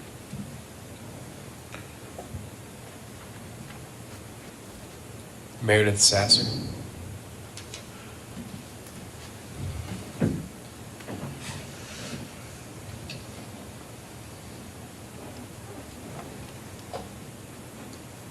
Thank you for allowing me to speak again. Quick question, would it be possible to get either from the city or the city office the date for which the map was made available to us? Not the date we adopted it, but what was the date that we could see it? And then how was that map made available to the public to view to see if there was any possible discrepancies with the map? So I'm not expecting an answer now, but if we could get an answer to those 2 questions, I think that would just be helpful. Isn't there an email chain or something that we've been working on? Okay, yes. That would be very helpful. Thank you. The other thing is, so now that I understand we've adopted the map and it is what it is, if you refer back to the chart I provided, and you go with that we adopted the map, and you only refer to the map, I think what you're going to notice is that what we have invited into the north end of North Thompson is the ability for lots 2818 and 2808 North Thompson. Now those 2 have different properties on, different zoned properties on either side, meaning that if you follow the current city attorney's opinion for 2802, that both of those would not require a setback. So we've just introduced 2 lots there. There are existing old homes there, which means whoever decides if they want to build will not have to follow the average setback. So that's that's just based on what we learned today, that's a fact. If we look at the right-hand or east-hand side of North Thompson, starting with 2801, 2805, 2811, 2817, and 2823. All of those, because of the inconsistent or differing zone districts, none of those 5 lots would have to follow the average setback. You have effectively, in that section of North Thompson, allowed any builder without any variance to put the home 35 feet from the street, totally changing the streetscape of those 7 properties. Same would be true for Maxine's over on Ashford, as well as 2816. Which means if 2802 sticks, 2808 and 2816 That means those 3 homes could all come up to 35 feet. And of those 9 properties I just identified, only 2 are newer homes, which means the other 7 are up for grabs. So I just want to point out, according to the current map and the current city attorney's opinion, that is a very possibility. Thank you. Dan Malloy. I'd like to ask a question of city staff on that point. When this issue was brought up, there was a directive to city staff to look at this ordinance on setback averaging. Can you explain why that occurred? I mean, was there a request from the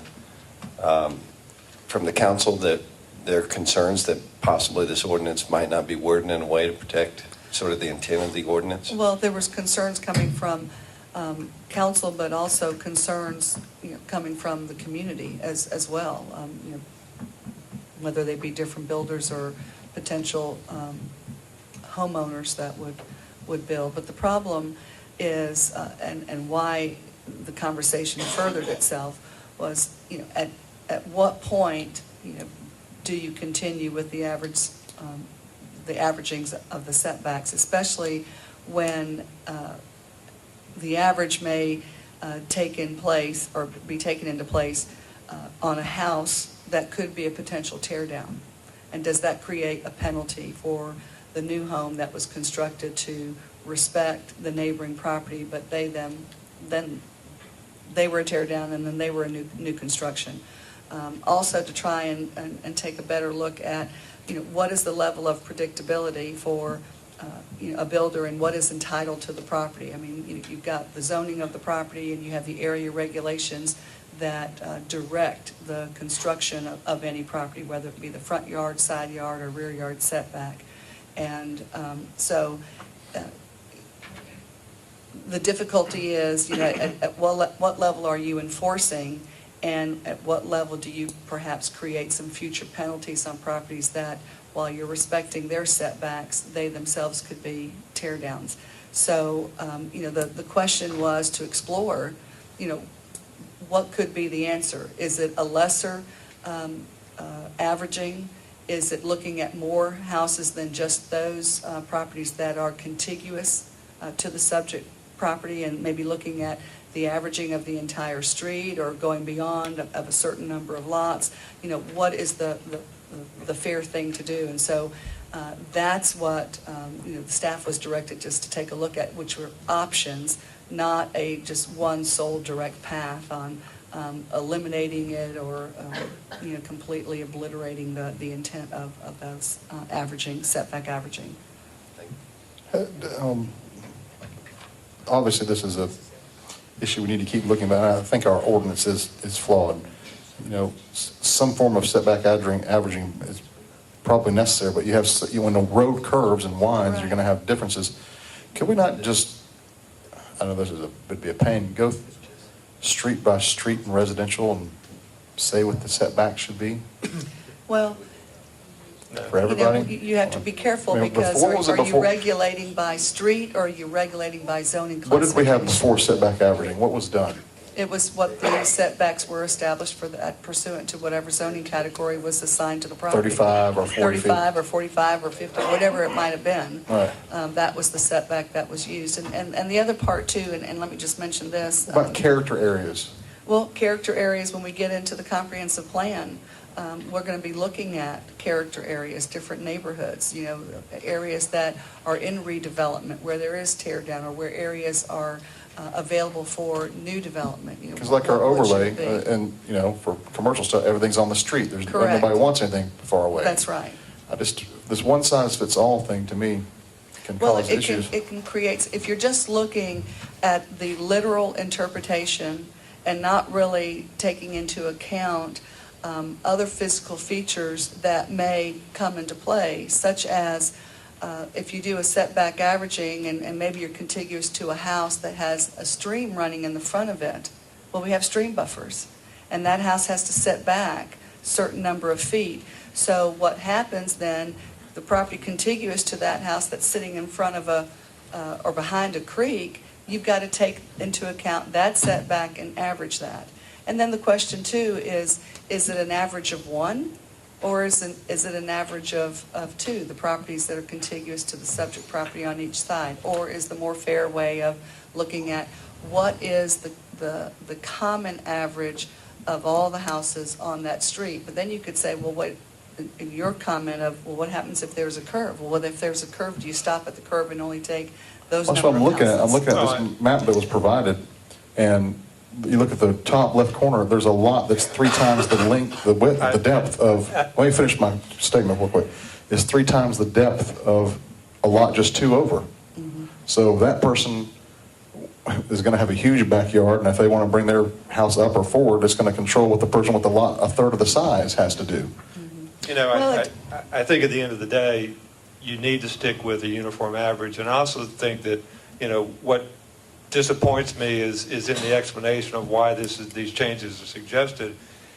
I heard the word builder a number of times. I didn't hear the word resident at all during that discussion. And I think that we need to look at what the residents, I mean, I think council needs to realize also that, understand that what happens when the first time a house is put 35 feet off of East Brookhaven, 3 doors down from the corner of Mabry.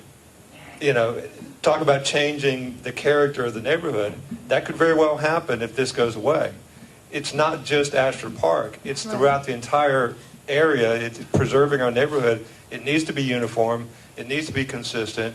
Yes, there are flaws in it. We need to correct those flaws, but we don't need to just throw the whole thing out. I don't think anybody has said throw the whole thing out. And I understand, but, you know, at the end of the day, we need to preserve this ordinance, and we need to make it right. And you know, we have corner lots. Every corner lot in the city right now doesn't have averaging. You know, I found a lot on Jefferson, which is the other side of District 2, where it's 20 feet ahead of the house next to it because it's a corner lot. You know, and here again, because we don't have the averaging of one, it's now you have a house that is well forward. So there are problems that we need to correct, but at the end of the day, the averaging, the front yard averaging, whether it gives somebody a big backyard or a small backyard, or there's a creek next to it or whatever, the averaging is what we have to preserve the character of our neighborhoods, and it needs to be protected and it needs to be preserved. Well, and I agree that there needs to be some method in which to, you know, respect the built environment and to have some kind of way to address this averaging, whether it's an average of the averaging, you know, I don't know, and that's why we were just exploring different options. But also you have to include in the equation if somebody chooses to set back further than the average, and if there's a tear down next door, they're penalized because someone made a choice absent their participation of that. So if the average becomes somebody who has a deeper lot and chooses to have a greater front yard because they don't want to be close to the street and they wanted to go beyond the average, that sets the pattern for, you know, the lots on either side. And I think that's what we, you know, I think for the last meeting when we talked about this, I think we all said, after discussing it, we want to preserve setback averaging. Right. We just need to tweak and figure out a way to refine it so that it doesn't create problems and it's, you know, better for protecting neighborhoods, and that you don't have crazy situations that might be in the minority, but they might develop. I just think we need to preserve it, but we need to have a way agree. to I think there's a refine way, it. you know, to explore that and to do that and keeping and holding true to the integrity of what the intent was. But I think short of looking at all the components that make up setback averaging, whether it's a physical feature, a geographic feature, or a corner lot, or someone who has an independent decision because they've purchased a larger lot and they choose to have a greater front yard, all of those components, you know, do make a difference.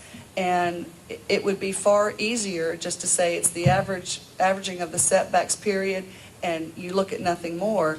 But Yeah, one, it didn't say you can only, if it's in a different zoning district, it'd be better if the ordinance said it doesn't matter what zoning district you're in, because you're in the same neighborhood and the same street. You know, Exactly. I think the case can be made though also that, you know, one of the comments was made that there's been 60 homes in the admitted area that have all sold, and I guarantee you they've all sold for at or above market rates. There's been no decrease in value because of an average front setback. And in most cases, the realtors will tell you that there was an increase in the value because of that consistency and that uniformity, and the streetscape was preserved. You know, history doesn't, I understand that there are anomalies. I understand that there are certain things that are going to be different. So we expand from the lot on the other side, we got 2 more lots. You know, this is not something that we need to look at what the each and every one of the anomalies are. We need to step back and look at what the big picture is and what we're trying to achieve here. And what we're trying to achieve is a consistency of streetscape and a preservation of neighborhoods. How we get there, we're all smart enough to figure that out at some point. But, you know, we can pick this thing apart piece by piece by piece, and at the end of the day, we won't have anything. And at the end of the day, we won't have neighborhoods. At the end of the day, again, just think about losing the front lawns that are on East Brookhaven, because that, you know, that there's a very real possibility of that happening. If this goes away, you get houses 35 feet off of the side of East Brookhaven, because that's where builders put them. Well, that's exactly the point, Jim, is that the purpose, that the reason this is so important for us to discuss and dive into is because the intent of the ordinance failed in this case.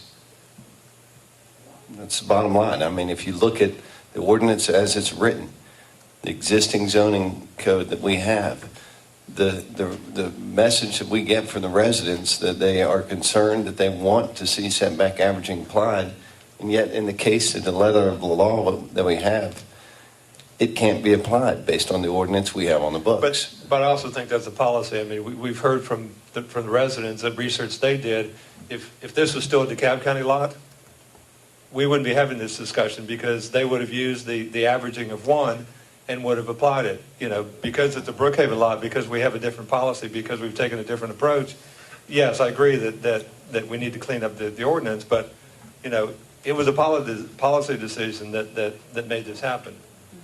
Well, and there's been a change in policy. I don't know that there's a policy decision. I bet, you know, if you want to say that the city attorney is issuing an opinion, I hate this. I don't want that. I want to be able to move the house back. I want to be able to do what I think the neighbors in that area want to have done.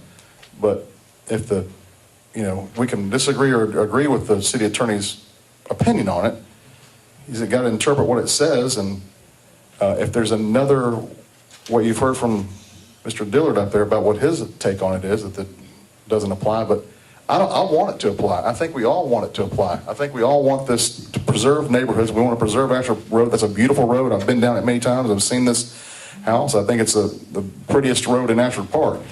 But to say that we should adopt a policy when we're being told that opens us up to legal liability if we don't follow the ordinance as we adopted it. I mean, DeKalb's policy on a lot of things was not really in concert with the law many times. But I don't think that we can be that way. And I don't want to interpret the ordinance. I leave it to people who, that's their expertise. I want what the residents want. I want to try to find a solution to it. And I think that we all do. I know you do. And we're just in a difficult situation, and we feel the angst of the neighbors. We're in the same boat. It makes us feel sick too. One of the things too, just to add to the mix of our exploratory effort on this, and one of the options also is, you know, what creates the confusion is you have a zoning classification and you have the area regulations that support that. Then you have this idea and this requirement of setback averaging, and the two conflict. And maybe one of the options, and when we start exploring all of this, is maybe you get rid of the standard setback and you say in this district, in this area, and you create character areas, and you say, there's setback averaging. That's what the standard is. No 35-foot setback, it's all average. So that way it's because at the end of the day, what is the 35-foot front yard setback doing? It's meaningless, because if you're doing setback averaging, you can't use the 35 feet. So it's something, I mean, that's all part of the laundry list that we want to come back and share, but you know, and it's going to be ultimately a council decision, but our job and my understanding of the directive was to explore it, to look at options, you know, not to come back with an emphatic change, but to share, you know, ideas. And you have to look at what's creating the problem? What's creating the problem is a conflict of a zoning classification, no matter what zoning classification, that has a standard set of area regulations for which you build within this box: front yard, side yard, rear yard. Then on top of that, you have yet a further level of regulation that says now you must average. It's not saying average what the front yard setback is established by the zoning district. It's saying you must average to what's contiguous to the subject property. So what is, again, I'm saying, just listening to this conversation, and part of my laundry list is the front yard setback may truly be meaningless and creates the problem itself. So something to think about as we bring this list back to you all for further discussion. Thank you. Yeah, sorry to take public comment. No, I greatly appreciate the discussion here, and it shows a lot of passion here, and that's what it's all about. I wanted to point out on the map here that as we started going through this is another R85, and this is an R85. Mm-hmm. This is on Reading Road, which is all R100. Again, something that I confirmed down at DeKalb County. I then You got to verify that, though. I want someone to verify it. Yeah. I want to see the documentation. Exactly. I'm thrilled that we didn't go ahead and try to reinvent our area, our city. We basically said, let's not reinvent the wheel. Let's just take what they had and let's go with it. The problem is we ended up with a flat tire. And now someone's saying, you got to stick it out with this flat tire. I don't believe in that, Counselor. I don't think that because of a clerical error that we're bound to hold on to that. And we should really fight for that, because that's just BS, bottom line. But basically, as I was down at DeKalb County, and I was asking David about, so if I own a lot here on Reading Road, and I'm just going to pick on any random lot, and I said, hey, that's R100 today, but I want it to be R85. I want to change my zoning. Can I go ahead and do that? What's even the process for that? And he says, well, we're going to go ahead and we're going to take a look at what's in the surrounding area and basically what's near you, and what could impact that decision. And as we take a look at that, we're going to realize that all around you is all R100 lots. And we don't want to create a situation of what he called spot zoning, because then you get into the exact situation that we have now. And so we're left holding the bag with basically bad data that was sent over here, and having an IT background and having done multiple source systems to target systems before in a process that they called ETL, which is extract, transform, and load. You go through a whole bunch of audits and checks, and you make sure that when you load it up, it's right. It's like financial data. You just basically took someone's financial data that had been R100 or $100, and you said, guess what? You got R85. Sorry. No one would tolerate that. None of us here in this room would tolerate that. It's just not right. And so now I have to go back and try to explain to my 80-year-old neighbor, well, that's just the way it is. Our attorney said to us, you know what, you got to live with it. You accepted the map. This is time-stamped. Here you go. So sad, too bad. Yet, we're going to do an audit, and we're going to look into this stuff, and it might change. What I ask tonight is, given all the hoopla going on with 2802, everything that's going on, if we can just start our audit with 2808. Just start with one and look at that. Do your own homework. You guys look at it. I'm happy to help. I'll do whatever I can to make this right. But we know this isn't right. And I didn't spend a whole lot of time in this. I got the letter on Friday. I took all weekend, went down on Monday. And you're looking at the facts that I ended up coming up with. I don't understand how we're left holding the bag on this. And I wish I had more time to talk about it, but I want to be mindful of the time up here. Carl Myers.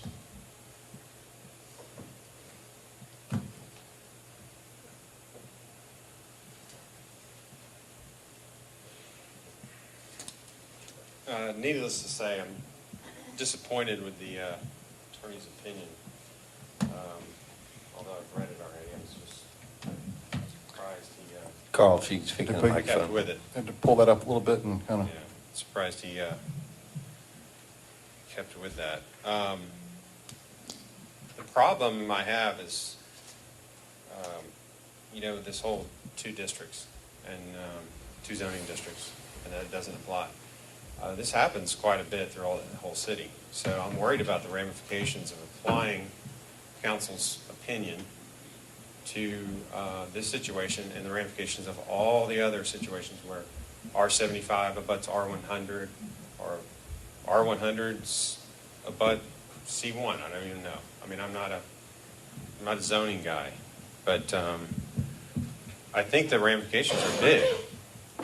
And I don't know how y'all are going to put a stop to, if you hold with council's decision, which I think you may.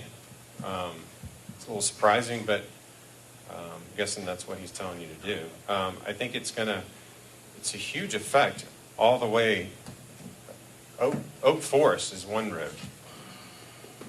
R100, they sit 190 feet off the road.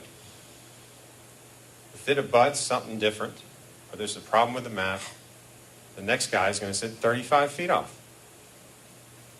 It's off the right away, but that's 140 foot in front of the other one on one street. And they're not the only street that has big setbacks. I mean, here we're talking 13 feet. You could be staring at a much bigger problem than 13 feet. And you can see how bad 13 feet is. Now, back to the, J-Max, you say, it looks like we're going to do the right thing, or the legal thing and not necessarily the right thing here. I mean, you said it a few times, and Marie, I don't think I've ever said we're not going to do the right thing. Well, sometimes you don't do the right thing. I know you haven't made a decision. I know it's not up to you. I think it's up to Susan to make the decision, and that's how it happens. When I say we, you said it, but I think you meant whether it's Susan or this whole situation may not end up being the right thing, but it's the legal thing to do. And part of me can understand that, because I think that's kind of how this is being turned into. But I don't know. I mean, I literally could go on and on. I think the issues with average setback that come into play that are warranted, such as what you've mentioned as far as your neighbor built further back, I believe that's why we have the ZBA. The stream buffers in your neighbors, he has to build back, the next guy's an issue. I thought that's why we have the Zoning Board of Appeals, for those instances, so that we can look at them, and if we have so important right now especially, is that we have a fair, just, consistent Zoning Board of Appeals to rectify all these problems that are coming about because of ordinance,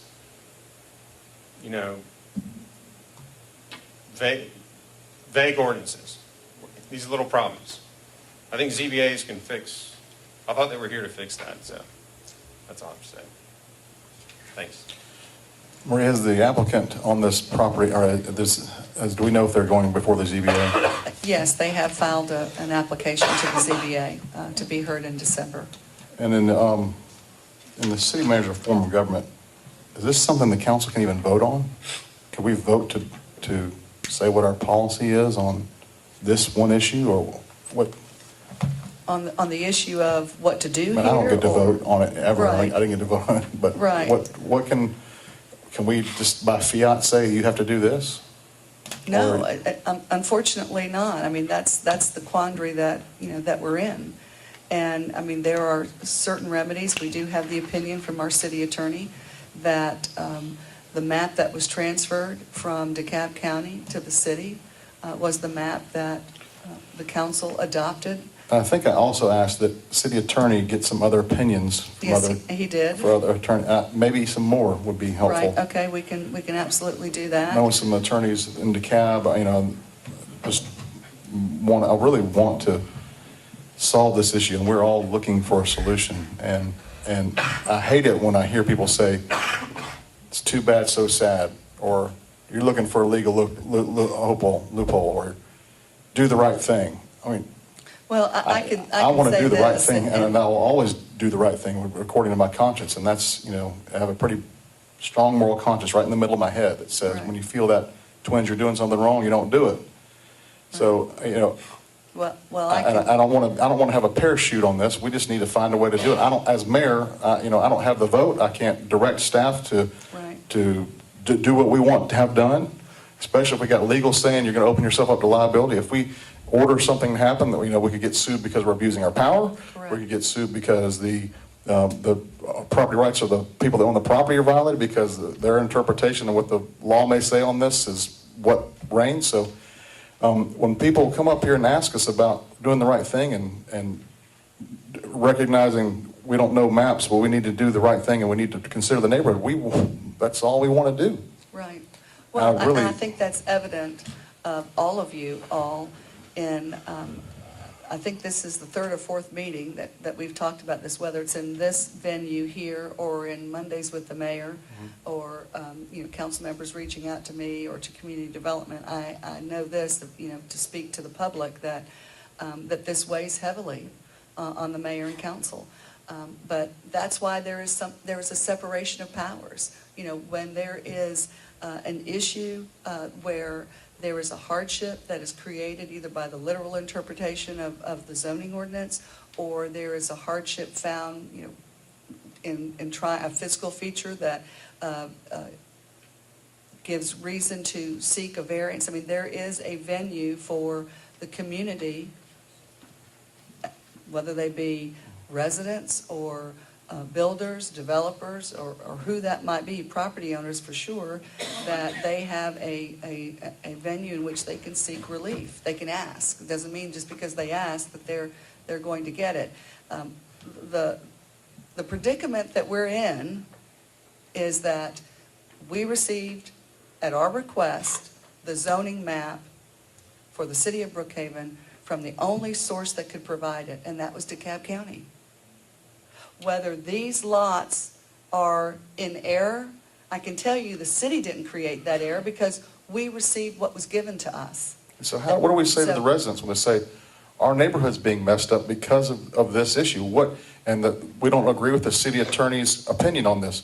I can't issue an executive order, but what could we do? What powers do we have? I think what you're doing is what you're doing right here tonight. I mean, as I see this evolving, we still have the issue of 2802, we still have 2808, we still have some of the other parcels that have been highlighted on this PowerPoint presentation, but we've had a lot of conversation already. Conversation on the interpretation of average setback, the setback averaging. Is it an average of 1 or is it an average of 2? That's a discussion. We've also, do we not have discussions ongoing with the property owner on possible solutions? Yes, absolutely. Absolutely. And they outside of the legal, doing the right thing, the moral obligation, trying to do anything we can. I know expending for a fact, funds to do that. Because I talked with Mr. Curry 2 or 3 times Friday evening, and one of which he was in his hospital bed with 4 broken ribs, talking about this very matter, whereby he has reached out to the property owner's attorney to see if there was some resolution. Discussions including moving that house. Can it be moved? To the point that we're looking at options as a city to see if it's even possible and at what cost. But we have to be very, very careful here because we can't cure all the problems. What we have to do is provide consistency and a regulatory tool that offers not only predictability to the property owners, but also, to the very bodies that govern that, the Planning Commission, the ZBA, and ultimately the mayor and council. And, there are issues related to setback averaging, and I think that's been evidenced tonight. And you've got a whole host of issues outside of just this very property, the subject property that we're talking about tonight. And I think at some point, for staff, we want to come back, as we were directed to do so, to look at options that could still protect and provide and preserve the setback averaging, but to take into account that there are physical features and matters of choice by individual property owners that choose to set back further, that then create the new standard. And I think, one of the options that has to be totally discussed is, do we have conflict by the very setback averaging to the standards of development for which zoning classifications are established. There has to be predictability from the property owner's standpoint, from the city's standpoint, from the inspector's standpoint, Right. from the builder's standpoint. So it is, this is a very difficult situation, and I can tell you, your staff, and I know this council, is looking for a remedy, is trying to appreciate the fact that this has now created a problem. And Right. how do we resolve that? And I hope that the public understands that if this mayor and council didn't care, what time is it? We would not be here at 10:20 in the evening talking about this for the last several hours. It's that important. And if it goes on several more hours, it shows that it's that important. The solution and the fix, unfortunately, is not going to be easy. We have to look at liabilities. We have to look at all aspects of this. Thank you. More public comment, Roddy, please. Mayor. Ronnie, I'm going to have to ask you, when you come up here and you address the council, don't call us you boys. We have a lady up here. We need a little more decorum, just. Rebecca? Yes. You don't have to shoot me in the foot. I'm going to use my wife's 3 minutes, and I'm going to use some of mine. This thing is really scary here. I mean, the reason that we in Ashford Park, we voted for Jim Iyer, because Jim is very highly educated on zoning issues, and we know if we didn't have Mr. Iyer up there, then it would be the good old boy thing. And it's scary, and I don't aim it at any of y'all, but it's really scary that the lawyers, they speak, and everybody listens. I don't mind a setback of, with DeKalb County, y'all don't really know it, but I built about 5 houses off Ringo Road, okay? And when we built those houses on the creek, we had to have a double silt fence on the creek before we even cut trees down. This lot over there off Reading Way doesn't even have it's got a little 6-foot piece of silt fence when we complained that they brought 3 loads of dirt over there. There's no silt fence up. There's not even a double silt fence. It should have been already up before they cut the first tree. And if we have people that work for the city that don't know those laws, we either need to find some people or get rid of the people that don't know the laws.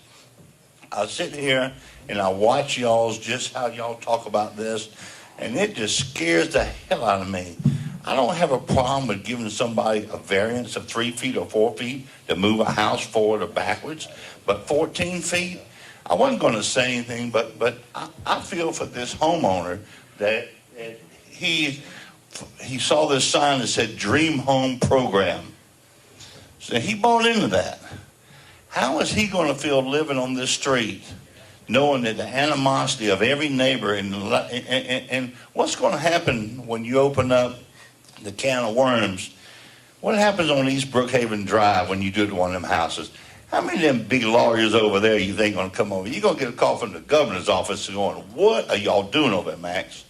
You know, you won't do it on East Brookhaven, but here we are in Ashford Park, and Ashford Park has been one of the neighborhoods that we have held up that flag for so many years of doing the right thing.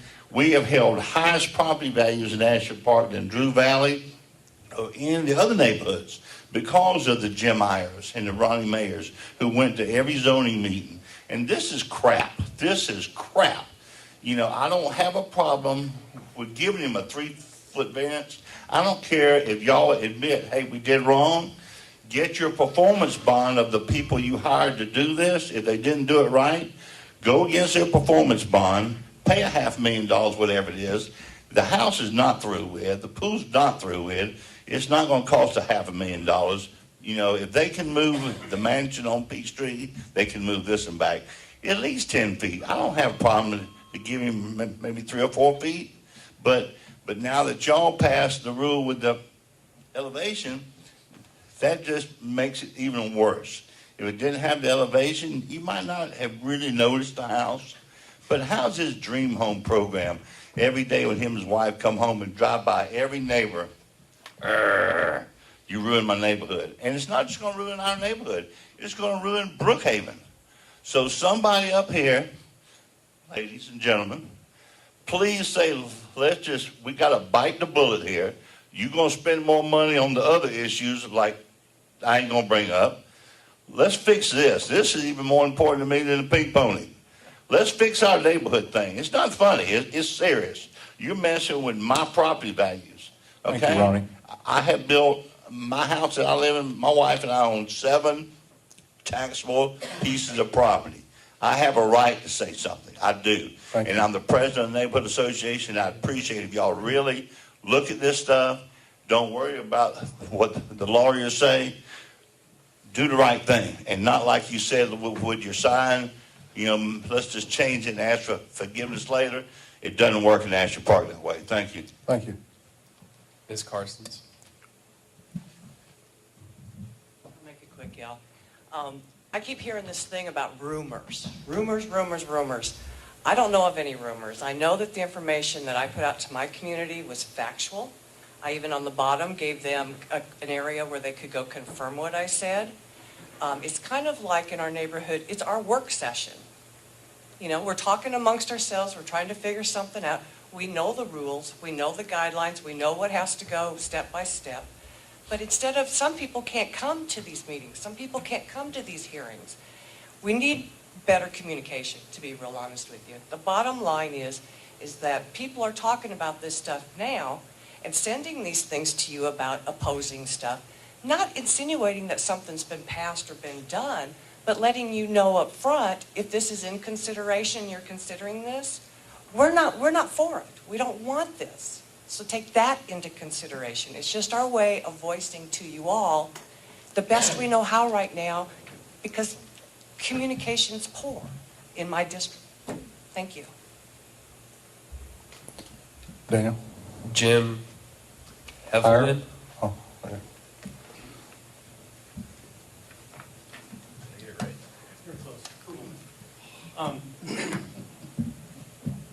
So I think we've all admitted to the fact that we have some challenges with the zoning the way it is today, right? And I think we've said that it's going to take some time to figure out, right? Because we need to look at all the inconsistencies and everything that's out there. And I've also heard that it sounds like we know the inconsistencies that we're dealing with, of the properties that are out there, and how do we go deal with that, right? What I haven't heard is, okay, we've had 6 months or 8 months, whatever it's going to take to figure out to get the right solution and have it in law and documented and all that, and the maps updated. But we haven't talked about what are we going to do between now and then, right? Can we, and I'm asking everyone here, staff and the committee, is there something we can put into place, some type of directive or something we can give to staff to say, how are you going to deal with these items between now and that point? Some type of interim solution, right? To be able to say, what do we want to do? What's some guiding principles that we can go after? We are talking about these properties on Ashford Park right now. North Thompson, farther down, I'm a property owner there, right next door to me. In fact, you got an email from me and you put a stop worker on it also. They went to the average setbacks right next door to me. They put a stop worker on that since they've come back. I think they've applied.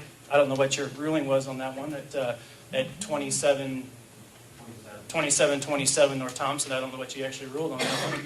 But something needs to be put in place, lead us to get some direction, because what's going to happen, we're going to keep letting this go, right? And that's a question to you guys and to legal and whoever else. Can we put something in place between now and when we can get the official whatever that is in place, the maps updated and all that? And that's, I guess, an open question to you guys and to staff, if you can answer that. Well, I think Friday we talked about, and Joe, I think, brought this up today again, safeguards in place for every map, every permit going forward, making sure that it's reviewed as to what the zoning classification is and making sure that everything is in line. Right. And that's why I brought up the moratorium thing, is to stop future infractions on this at all costs. I mean, that might be, and that's not what I want to do, but it might be something that the neighborhoods need to consider that we might have to do. Just to be clear, the policy wasn't just with ones going forward, taking an active role and looking at what's already in the dock. Right. To make sure that we're not on a course that's going to repeat any of these areas that we've confronted. All right, and Daniel? All right, anybody at council have any? I thought you said if we could speak, if we had spoken before. Sure, come on.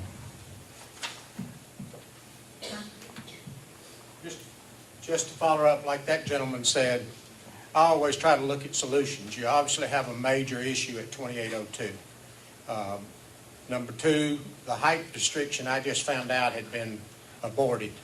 I assume that's by this board. Whether that's true or not true, but that's just a major issue within this greater neighborhood. But number one, if you'll check, everything you've discussed tonight is the same contractor and the same builder. One, if you issue a building permit, when it's staked for the foundation digging, you should enforce an inspection before any digging. Once it's dug, because what he's doing, he's destroying trees. If you go to 2802, on the plot that y'all approved, trees that was to be protected are gone. Same thing he did on Reading yesterday. 40 or 50 trees he cut down. 27 had it also. Exactly. He's got everything down but one tree. The ones y'all had protected are not there. And this is what happened on Dresden Drive. A Japanese maple up there, I know for a fact was close to 100 years old, was clean cut that was not supposed to have been clean cut amongst several big oaks. That's what's been wrong with that whole Dresden village. But one, you should have an inspection before the digging, an inspection once it's dug, and then an inspection when the footing's poured. Because they're stretching it. That's one particular contractor. He's got that reputation all over the country. Any place he's at, he builds because he doesn't start a home. He ties up your property. He's trying to do that in the Grand Estates where I live. Right now, he's working on that. He tries to tie up your property, reap a 10% commission off of the purchase price, and not move on your property until he has a buyer already for the house he'll build. Then he builds to what the homeowner wants, not what you have approved. So please put some extra inspections in. If you don't have the staff, let's hire some staff. You've got to get this under control, and if you don't stop it where it's at right now.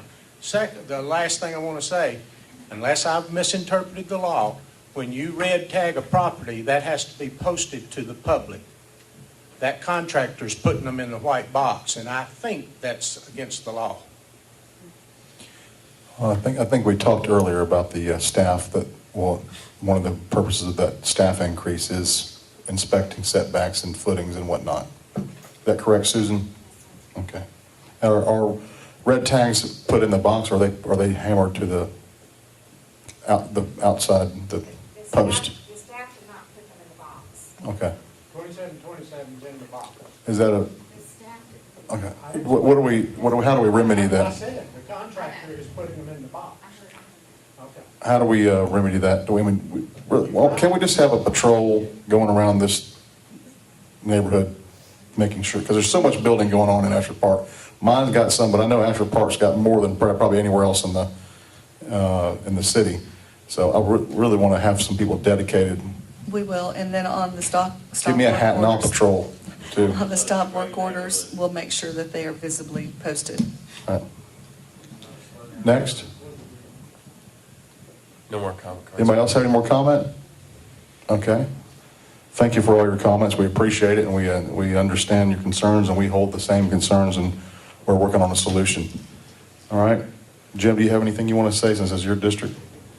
You know, I just want to say, first of all, thank you to the residents for coming out, for bringing this to our attention, for keeping this at the forefront. I think that council has had some very spirited and heartfelt discussions on this. We clearly have seen that some mistakes have been made along the way. I think that tonight we're starting on the path to correct some of those mistakes, but unfortunately we have to live with some because they were approved and accepted, and we need to go forward. But I don't think that's the end of it. I think, we have heard on a number of cases that we need to do the right thing. I think we're trying to do that. I think that what I've tried to express to a number of the residents, and I'll say it again here tonight, is that although you believe we've taken a certain position with respect to this house, there are things happening behind the scenes that we're trying to come up with a solution that, while it may not be perfect for everybody, at least there's some movement in the direction that we think it needs to go. Maria's been talking to some of the homeowners. The city attorney has been talking to the homeowner's attorney. We're trying to somehow come up with a solution that we believe will be beneficial to everybody. We don't know yet what that is. That's a work in progress. But, again, I commend the neighbors for coming out, very thoughtful, very polite and very thorough comments. And I would hope that you continue to do so, because this is a matter that's going to be ongoing for probably the next several weeks. It's not going to be resolved in a couple weeks. We've heard that they've applied for a ZBA that's up for a hearing in the third Wednesday of December. They will be at the ZBA. You'll have another opportunity then. So, again, we are trying to come up with a solution. We have a number of different moving parts that we're trying to address, and we also have liabilities and other things that we need to. So it's not an easy solution for the city, but I can tell you that we are working towards something that is not just a rubber stamp. That's the policy, see you later, goodbye, so sorry solution. And with that, I think at some point we've got to move this forward, but more importantly, we need to move it forward for not just this particular lot, but also for the entire city, so that we can have the city that we believe we should, and so that we can have the ordinances in place, and more importantly, the control of those ordinances going forward.